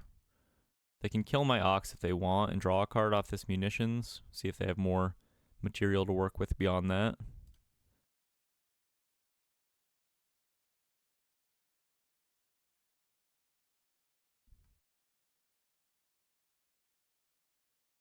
Activate the Bossing Say. They could make a fish. Yeah, I don't know. I'm kind of surprised they didn't just make a fish here. Draw 2, you know? Gives them another token to copy next turn. I mean, they're like for sure winning this one. But maybe if they have nothing but lands in hand, they aren't. I don't know. Another extruder. Yeah, they're just gonna be too effective at killing my stuff. I need to draw like exactly Cosmic Grand Zenith next turn and soup it up with the Shelter by Ghosts. And then maybe I can close it out. But they're drawing a million cards every turn cycle, and they can shoot everything I play. Squidius, Squidius, Squidius. You've cooked up a cool one. Iron Crag. Okay. Restless P. Well, activate the Bossing Say here. Crew up the Glide Car. Swing for 2. Oh, they can just make a Golem and block. Yeah, I'm gonna scoop. I'm gonna scoop it up. I know when I'm beat. Alright. Yaronoski. Pretty good. Surak is really good here. If they're not on traditional board wipes especially. Gelos is a little tough to bring into them. I don't really love the idea of giving them artifacts. We want all of our Seam Rips. Gonna be a tough match, I'll be honest. Let's go down Sheltered by Ghosts. Couple of them at least. Yeah, just cut all the Sheltered by Ghosts, I guess. Go down a District Mascot. Try it like that. Not feeling great about our odds, but maybe we can luck out and they can have some horrible draws. That'd be nice. Let's mulligan for a good opener because we're not really winning the long game.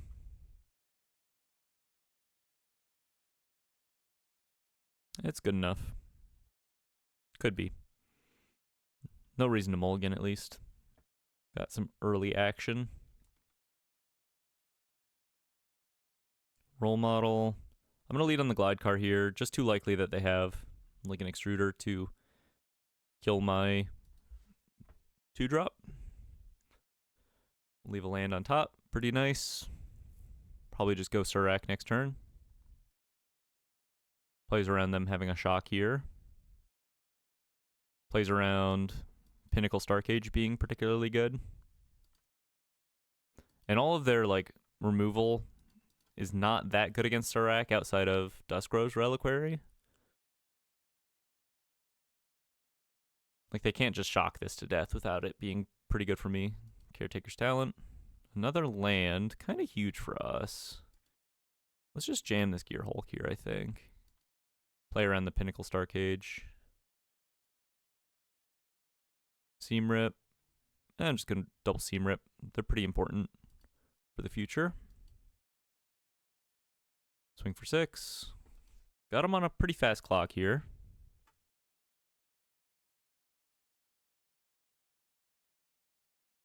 United Battlefront. Could be good for them. We'll see. If they hit removal, I'm going to be drawing some cards.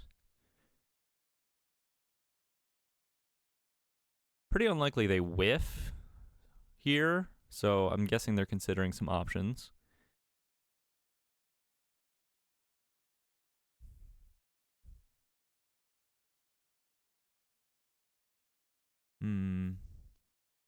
Authority, Carrot Cake. Really not that good for them. Really not that good for them.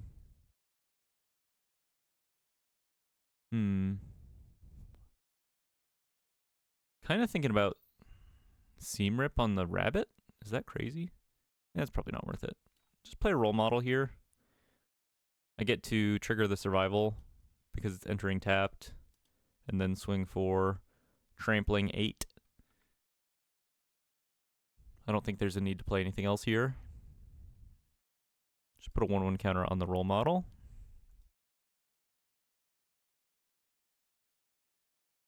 Kind of a critical turn right here at this exact moment. Do they have split up? You know, if they have a split up, then could be tough for us to come back. But they may be just relying on Star Cages, you know, to wipe the board. 2 Dusk Rose Reliquaries. Well, I get to draw some cards.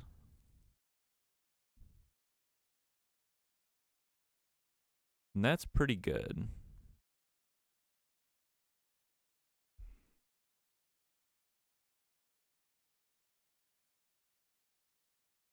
I don't know that I can guarantee lethal here.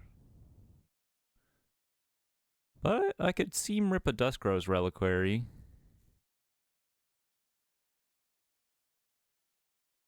Retrigger a Gear Hulk.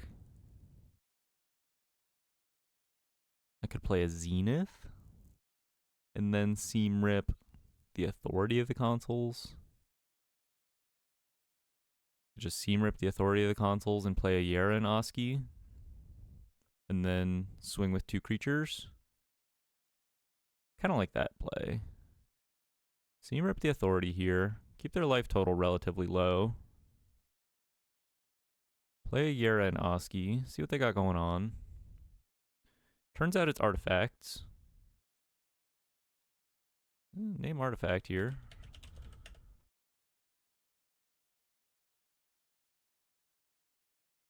Swing in. Force some blocks.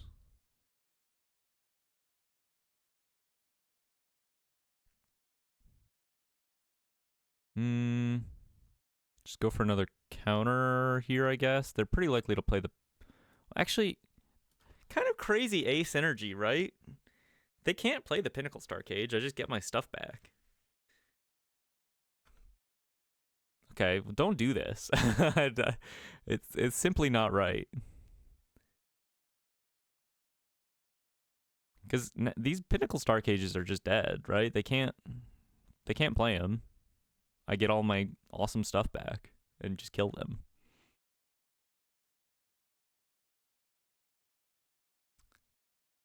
See what they do here. I think next turn I get to play a Sunstar Chaplain, remove a counter, tap the rabbit, play a Seam Rip, swing for lethal. Yeah, I think that's it. Seam Rip a rabbit, play a Sunstar Chaplain, grew up a Glide Car. I mean, I drew another Seam Rip anyway, but I don't have to do that.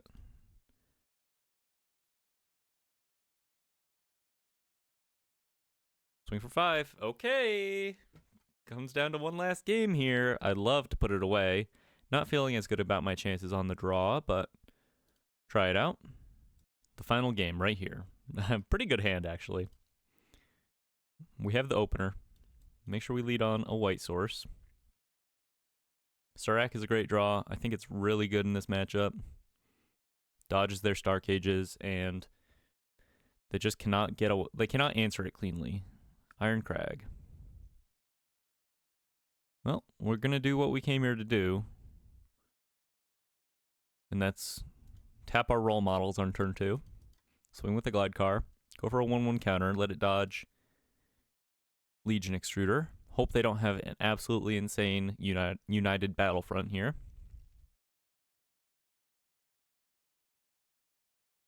What you got, Squidius? You have your 3rd land drop. Tapped Elegant Parlor. Play like a Caretaker's Talent, bro. It's really good.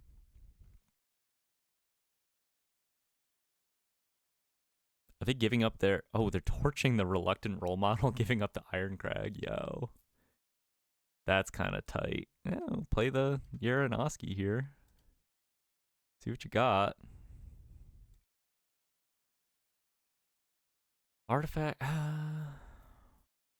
Doesn't super duper matter what I name here. It's pretty likely that they'll just kill this anyway. I'm kind of thinking I name Sorcery, to be honest. Is that crazy? Because this keeps them from playing a United Battlefront next turn. But I can't stop them from Legion plus Torch. I'm just going to name Sorcery.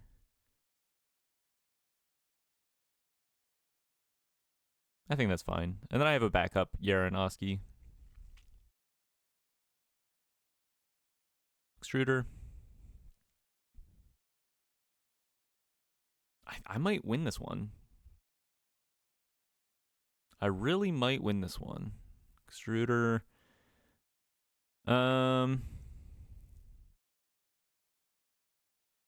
Just gonna play another Yera and Oski. No, probably Surrak this time. I think I like the Surrak here.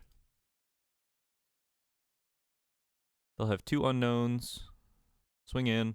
Surrak's a little more aggressively bodied.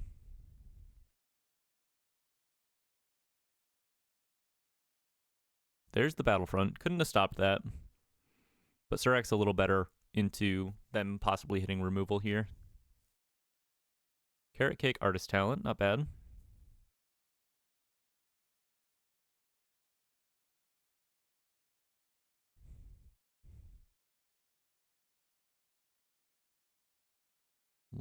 Decides not to level up the talent. Decides to level up the talent. Okay, not super relevant. We can go dog. Crew up the glide car. And web the Yera and Oski. We don't really gain a whole lot off of that. We could just like... Oh, actually I like this. Play a chaplain. Crew up the glide car. Swing. And then enweb the Yera and Oski off of the glide car. That way we get to trigger the chaplain this turn.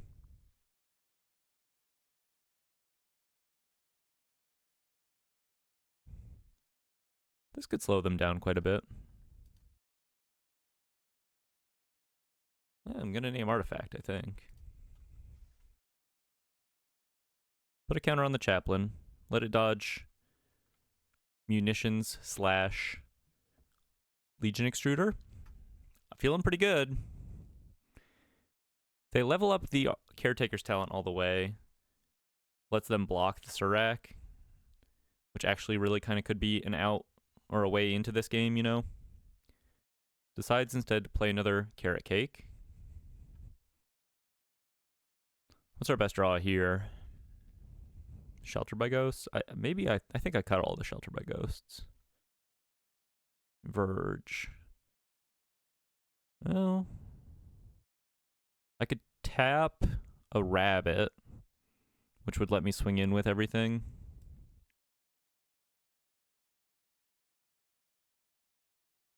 I could like play the mascot and then tap a rabbit, killing off the mascot, but really lets me swing in with everything.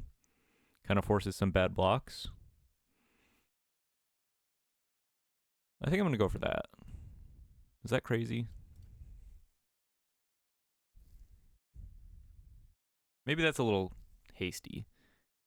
Maybe I just want to play like a Bulwark Ox and then play this glide car, and then I can start like just putting a bunch of counters on my glide car. And then outside of them having Pinnacle Star Cage, I'm looking pretty good.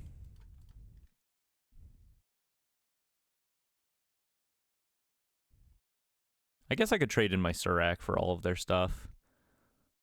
I actually don't think that's the worst trade, to be honest with you.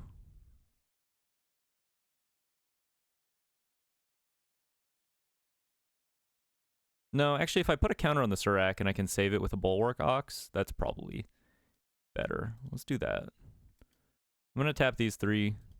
I'm going to end up doing this anyway. Put a counter on my glide car here. No attacks. Trigger my chaplain in the end step here.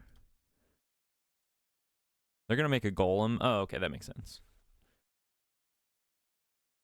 They don't gain the life this way, which is actually kind of important. But they get more tokens. Scry to the bottom. Big Surrak. Gonna be a problem for them. Interesting game. Cool final match to end on. Happy to see some spice. Definitely the spiciest deck of the run.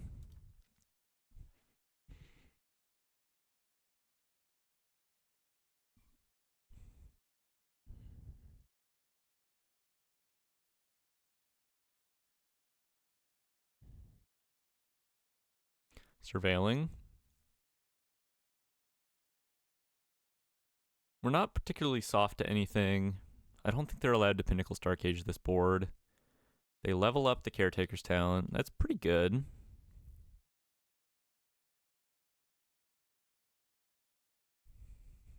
They have a pretty big swing here. No swings, just blocks. Back to me. Land. I think I just continue to fly in with this glide car if they're just kind of hanging back. Play a second Ox. Extra layers of protection. Just play a mascot as well. I could blow up the extruder if I wanted to. I'm just going to go all in here. Start swinging in with this glide car. Lets me tap something down too if I need to.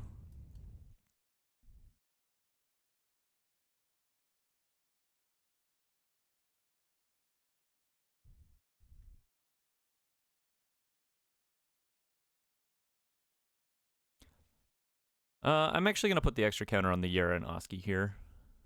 Because if they have like a generic board wipe, I'll be able to sacrifice an Ox to be able to like block. Actually, it's just good for blocks too in general. But the double Ox here gives me super layers of protection. They're not allowed to Pinnacle Star Cage their own board here. Not really sure what they could have. If they start firing off like Duskro's Reliquaries, I get to draw a bunch of cards.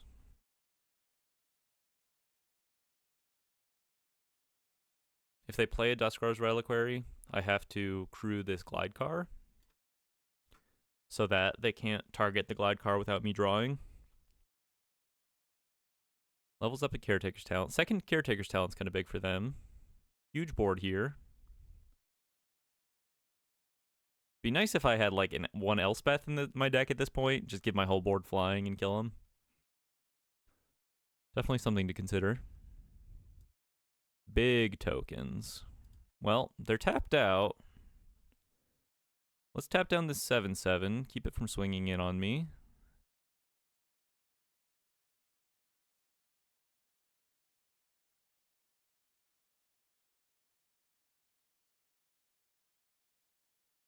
See what they decide to do here.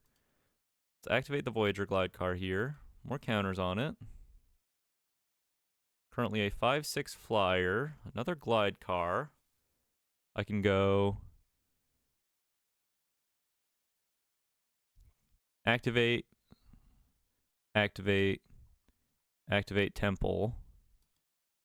Can I tap enough of their stuff to kill them here?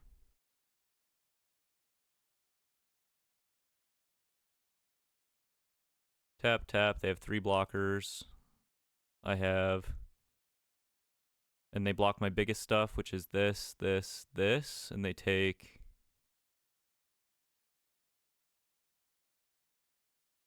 seven, which is not lethal. Boy, this is close, gang.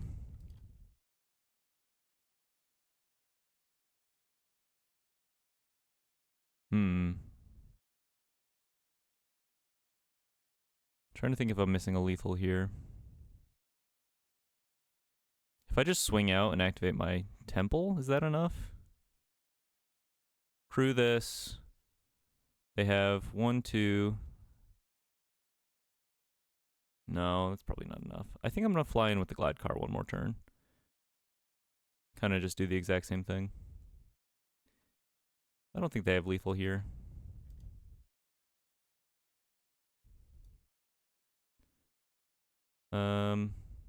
Yeah, once again, put a counter on the Chaplain. I don't know. I'm a little nervous, but they're not going to be able to answer this board right away. Don't think they can find a lethal here through my interaction, and they can't kill these guys because I have the Bulwark Ox.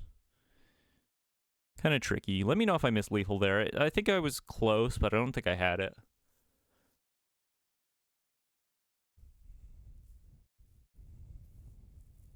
That's the one bad thing about Arena is, like, you know, you have the chess clock. It's not really a chess clock. I guess that's the whole point. You have a running timer on your turn, just a limited amount of time each turn. And it's like most turns you just spend 2 seconds doing your thing anyway. But the nice thing about MTGO is, like, some turns you do need a few minutes to really think through the options. Carrot Cake. Gaining some life.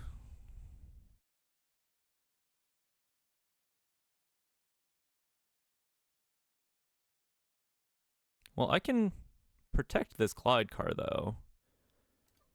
I don't know that they can gain enough life to win through my glide car situation.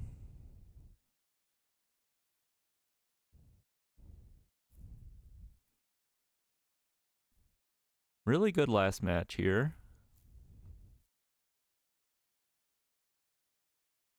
Yera and Oski still naming artifacts. There's the Duskrow's Reliquary. So we can beat this. Crew up the glide car with the chaplain. Now we get to draw off them targeting the glide car, and then in response to them targeting, I can sacrifice an ox.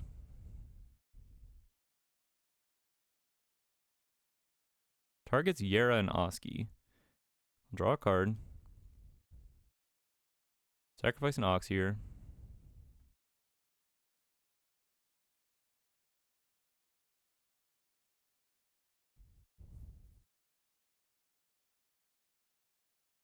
And then I tap their 2 big attackers. I think I got them, gang. See what their last card is. I mean, last cards are, but they're slowly using their resources here and not putting themselves in a better position. Second Duskrow's Reliquary. It doesn't do anything. It can eat my ox. Gives me a card, maybe. I draw a card. Okay. I'll let them exile this. And maybe they have like instant speed interaction on my turn. Gotta tap their guys.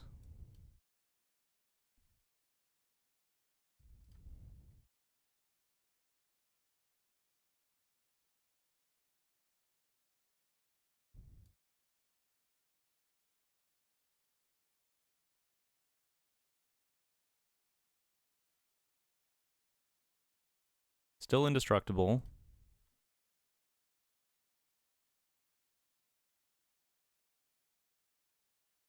No more oxen, but can you beat this? I can actually...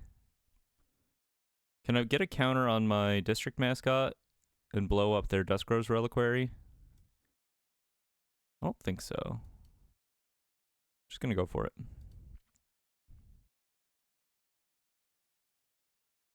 See if they have like a get lost.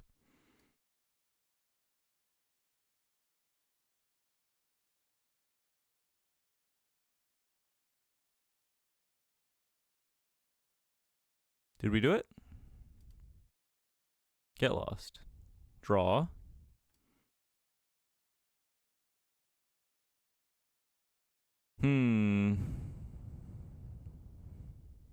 No.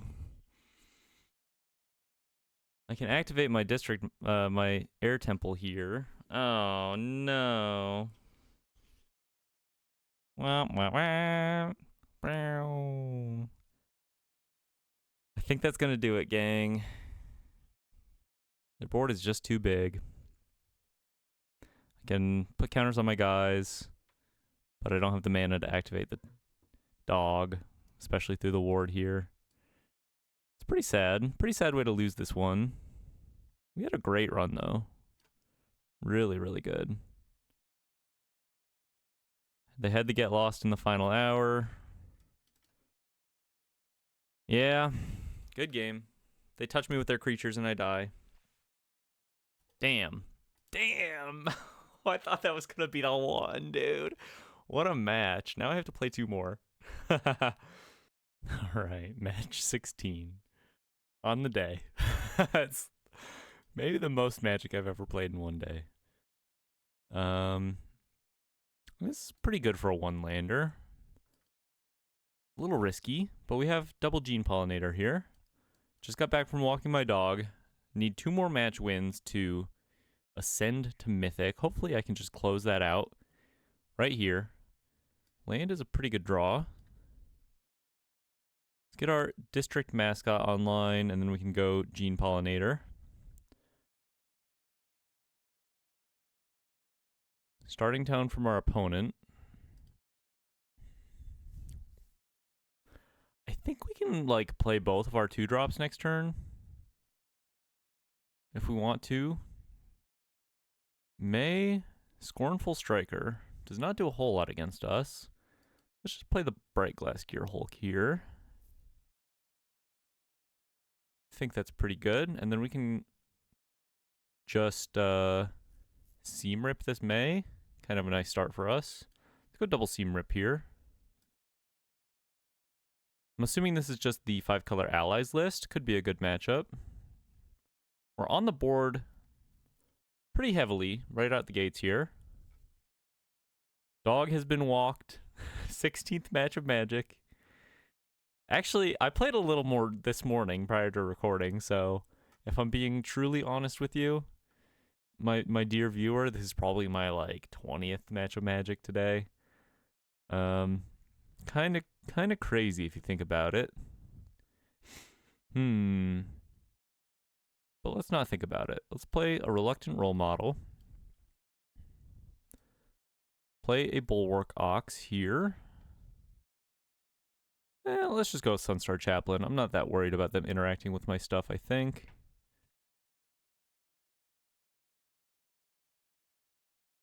I was supposed to tap this Reluctant Role Model, but that's okay. I can just tap it anyway. Swing for 4. Not going to make a huge difference here. Definitely not going to block their stuff anyway. Start putting counters on the role model. I guess I maybe could have like saddled up the dog and fed it into the Katara to move its counters onto something else. Let's just go 1/1 counters on the role model here, I think. Yeah, let's double up there. Maybe a little over investing into a possible 3-mana Aang. See what our opponent's up to. Pretty solid board for us here. Naming ally on their secluded courtyard. Surprise, surprise. Hakoda. Okay, love to see it. We're in a great position here. We can resolve this Bulwark Ox, ensure that our, everything is pretty safe here. Bulwark Ox. Saddle up the mascot here.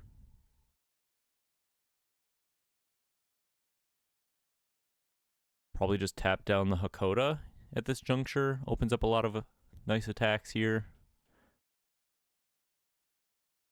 Play a Glide Car. Just kind of play out my hand. Go for a Scry. I guess I don't really need to tap down the Hakoda. I think I can just swing with my stuff, basically. And then if they like block my role model in order to kill it, they have to block with Katara, and I think I'm pretty okay with that trade at this juncture. I'm trying to figure out what I'm playing, I think. They've never been so stun locked in their life. We have an abandoned air temple next turn. Second role model. Second role model's not that great here. Saddle up the dog with this ox. I think that's okay. And then I think I'm going to swing with role model, Gear Hulk, and district mascot here.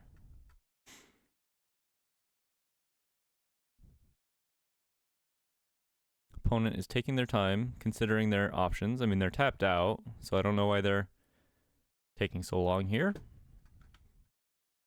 Perhaps they're watching my latest YouTube video on, at the time of this posting, the one before this, probably that Vinwixt Deserts video I did. Oh my gosh. What a weird deck that was. Let's all forget that ever happened.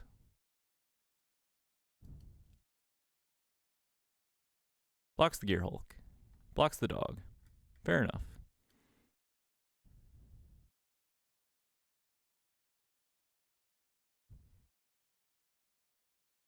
Hitcha.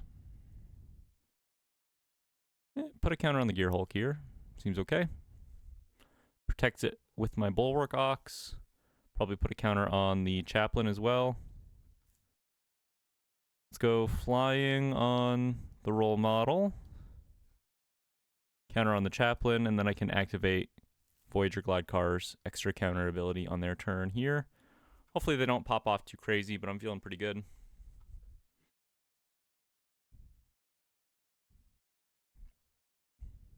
Aang at the crossroads. They get to double up this trigger, but they are officially tapped out. Unless they hit like a Great Divide Guide here for an extra couple mana. Legend Rule a Katara.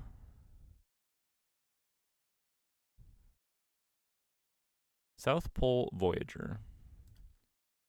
Officially fully tapped out.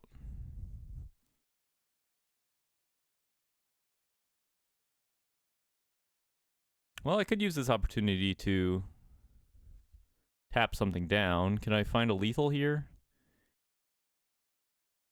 Tap down Hakoda. That's probably right.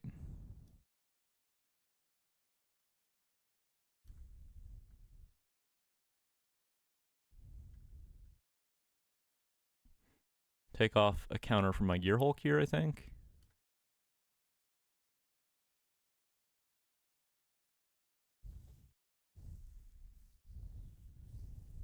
Maximize my trample possibility here.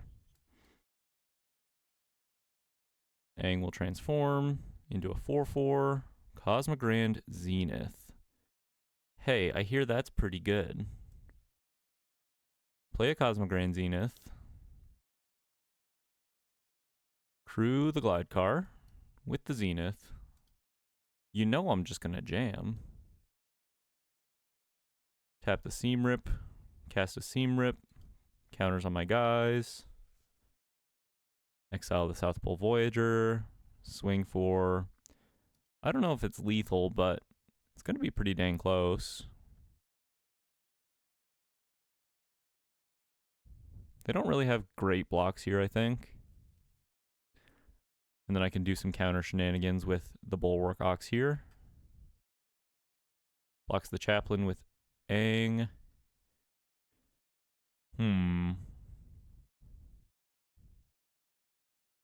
Blocks Gear Hulk. This is 6, 11, 13 Exacxies, and plus a little more from Trample from the Gear Hulk. Okay, well, still lethal.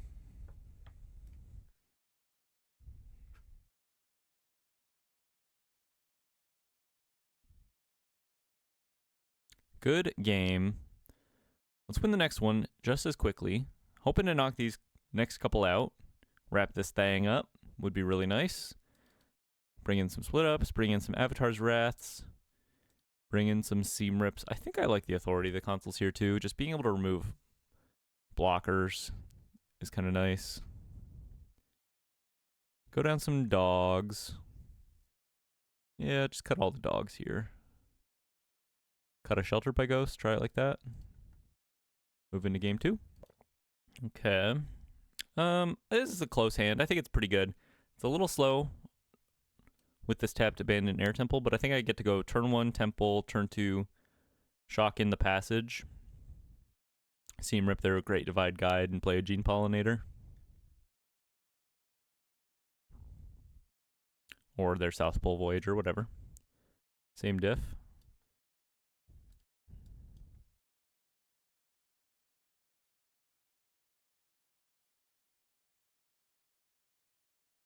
Okay. Pretty good start for us. Hoping we draw another land here so we can double spell next turn. Or just play a Gear Hulk. Katara. Would love to double spell here. Sadly, no. Well, let's get the role model into play. Oh, I did the thing that I classically do. No attacks. Let's set a stop at end of combat. Make sure we tap down this role model here. Classic mistake. Something that would just never happen in paper, but occasionally I do an oopsie on Arena. There's a Hakoda. Playing allies from the top. Well, we have our Shelter by Ghost here. Should be pretty nice. Would be nice to be able to play this Ox as well. Really secure our position. What do you think is a better hit? Exiling Katara keeps them from doing like busted stuff, but exiling Hakoda keeps them from endless card advantage. It's got to be Hakoda, right? Just go for this. They're stun locked. They've never seen Sheltered by Ghosts once in their life. Exile Hakoda. Swing for 3 in the air with lifelink. Start putting 1/1 counters on. See if this is enough. Might not be. I think they probably have some play against this, especially if they go like land, Aang at the crossroads. Pretty good for them. Great Divide Guide. Not scared of that. Another Hakoda. Pretty good. Plains. Not bad. Let's go Sunstar, Chaplain, and Bulwark Ox here.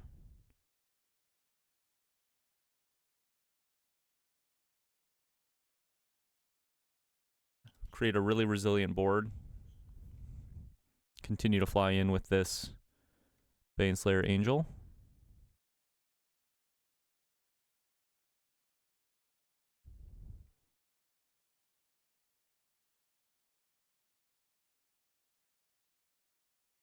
Counter on the role model, counter on the chaplain here. Extra layers of protection. And then if they play any flyers, we can just tap them down and continue to swing in. It's going pretty well. Really depends on what the top of their deck looks like, how that lines up for them, how many allies they're able to play over the course of the next many turns. Well, this does not really matter at all. Kind of feels like they maybe have a land on top of their deck, which is huge for us. Swings with Hakoda. Okay.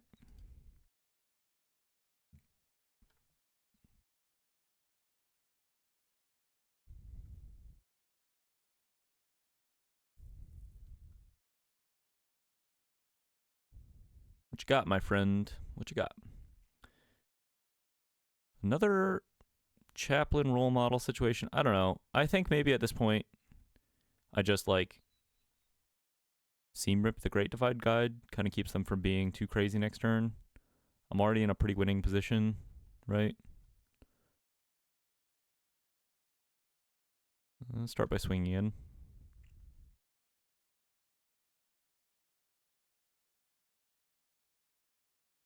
I'm guessing they're just going to make a 1/1 ally because they have a land in hand and a land on top of their library here.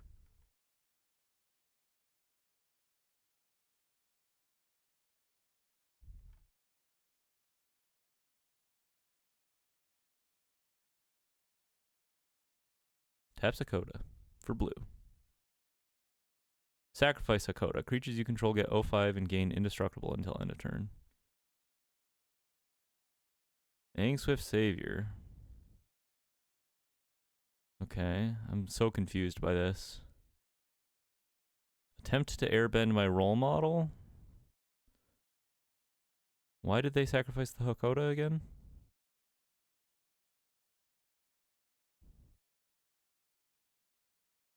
Targets both of these things. Well, I'm just gonna sacrifice this Ox.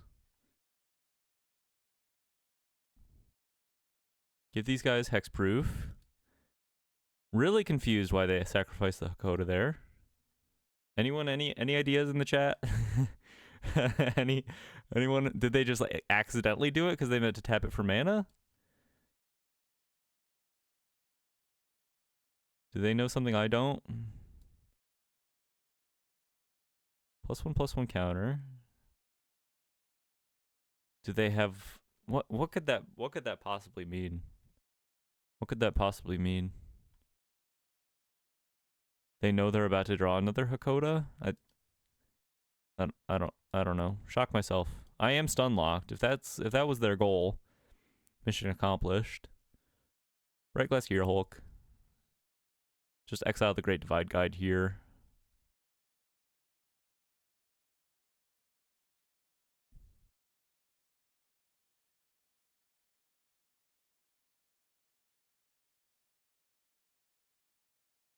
They have successfully stunned me. Yeah, just go double seam rip.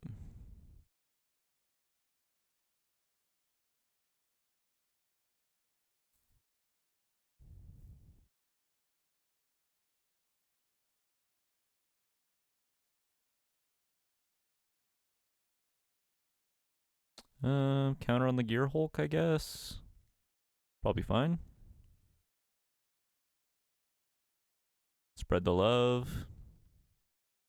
See what they draw. I'm guessing this is a land. Once again, not really sure why they sacrificed the Hakoda there. Turns out it's sheltered by ghosts on my reluctant role model. Ah, I see. Because they're going to get this Hakoda back. Still, doesn't make any sense. There was no need to sacrifice your Hakoda. Swinging in, gaining some life. I can seam rip their sheltered by ghost to keep them off of the lifelink here. I don't think I can find a sneaky lethal.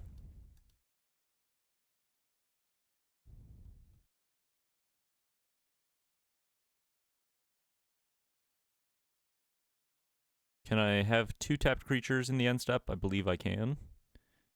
Just really depends, once again, on the top of their library here.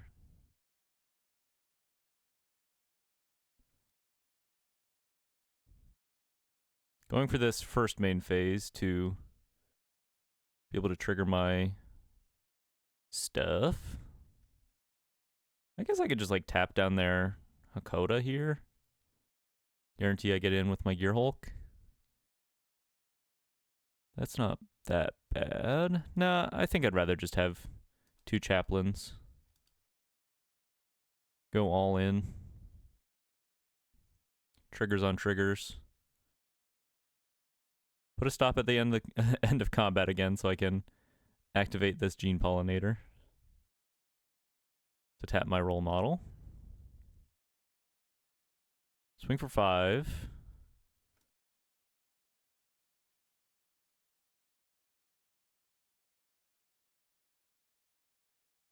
Just go for a flying counter. Probably the most relevant thing.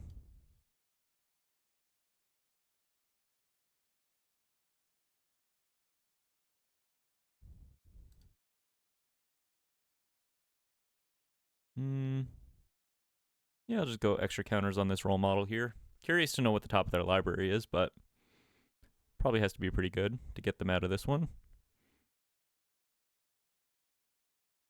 Land. What else you got? Another Katara off the top. Does nothing. What else you got?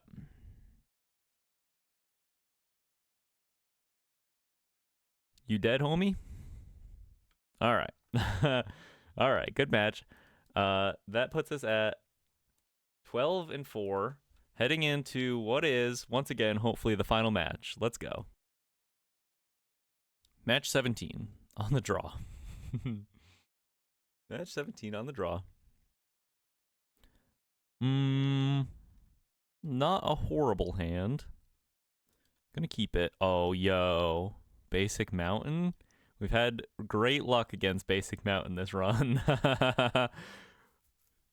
To seal the deal, Basic Mountain. Oh. Yes. Triple Cosmic Grand Zenith. It's a little awkward. We'll see if it's enough. But now that we know what we're up against, that's a pretty huge game.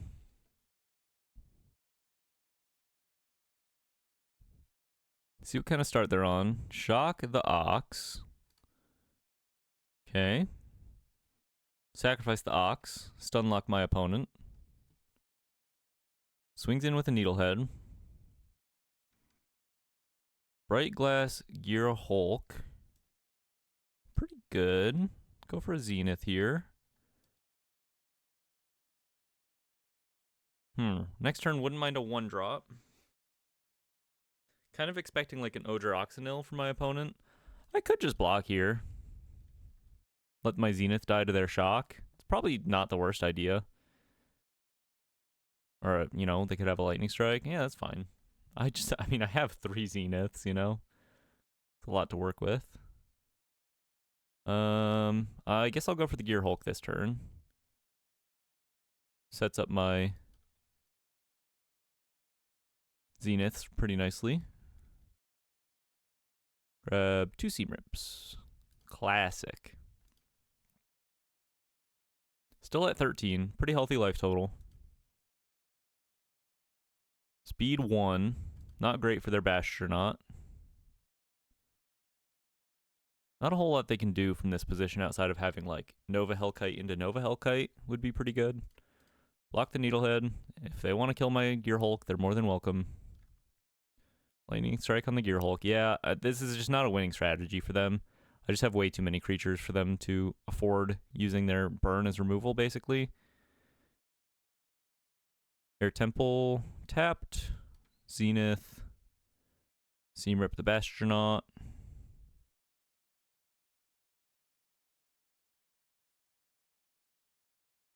Let's go, dude. Let's go. Did not run into too much Simic Ouroboroid on this run, but a healthy dose of mono red. I will take that any day. I will take that any day. Hey, guess what? It's Cosmic Grand Zenith. I guess I don't even really care about their lizard. I'm gonna go Bulwark Ox, counters, soldiers. And then I can just block their Hired Claw next turn. Kill them over the course of a couple turns here. Pretty much impossible for them to have lethal. They'd have to have like land, lightning strike, shot. I don't know. I don't know what they could have. I don't think there's anything they can have. Hellkite. Hellkite plus double Searing Spear and swing with the Hired Claw. I keep calling it Searing Spear. Yeah, it'd have to be Hellkite, double Lightning Strike to the face, swing with Hired Claw also. But the fact that they're not swinging with the Hired Claw pretty much guarantees they don't have that. Emberheart Challenger.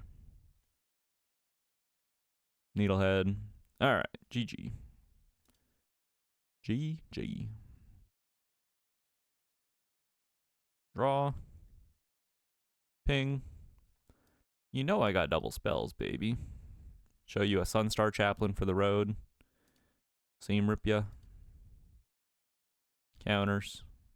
Counters. Ooh. It goes down nice. Real nice. Tap your guy. Swing in. Doesn't really matter what we do. Okay. Love to see it. Bring in a Seam Rip. Get lost for the Legend of Roku, huh? I don't know. I haven't really decided where I stand on it. I think it's probably pretty good. Don't like it against the mice, but it can be decent. Especially on the draw, maybe. I'll bring one in. Go down an Ox. And we'll go 2 Ox, 2 Get Lost. Split the difference. Try it like that. Alright. Game 2. Match 17. Against Mono Red. I mean, I'm going to keep this on the merit of Sheltered by Ghosts and Gear Hulk. Potentially a little slow. They could catch me out if they have a very, very, very, very fast opener. Kind of considered bringing in Avatar's Wrath. Kind of good against the Legend of Roku, right? Not being able to cast spells from exile. It's kind of interesting. Let's put this Multiversal Passage on green. Pass it to ya. Them being on the play, you know, pretty big difference maker here. But I feel I like our odds in game 3 at the very least. Air Temple. Yeah, play a role model. Pretty likely to just get shocked. Does not. Hey, if the role model lives a turn, like they tap out for a Nova Hellkite Warp here, could be kind of huge for us. No box. Guessing they're just gonna like Lightning Strike. Razorkin Needlehead. I'm gonna jam. And you know why? Because they would have shocked this last turn. Exile the Needlehead. Swing in for 3. 1/1 counter. On the role model. Gaining some life now.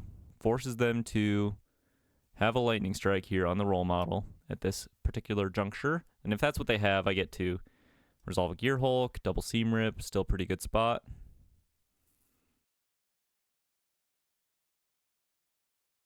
If I get to resolve the Bulwark Ox with the model still on the field, I'm looking really, really good. Swinging in, they're not scared of anything. You have to admire their bravery. Double strike on the Bastronaut now. Interesting. Okay, let's assume maybe they have like an Odor Oxenil next turn. They get to go Oxenil. 1, 2, 3, 4, 5, 6, 7, 8, 9, 10, 11, but I'll gain 4 in the process and have a Gear Hulk on the field. I think I like that over. I mean, I wasn't supposed to play this after or before attacking, but I don't think it matters. Let's just go Seam Rip Authority here. Kind of force them to have something relevant. I think I'm going to go flying. No, I'll just go 1/1 again. Now it's like definitely out of Lightning Strike range. If they have the Oxenil, I can just play a Bulwark Ox. Continue to swing in to the role model. Block the Needlehead.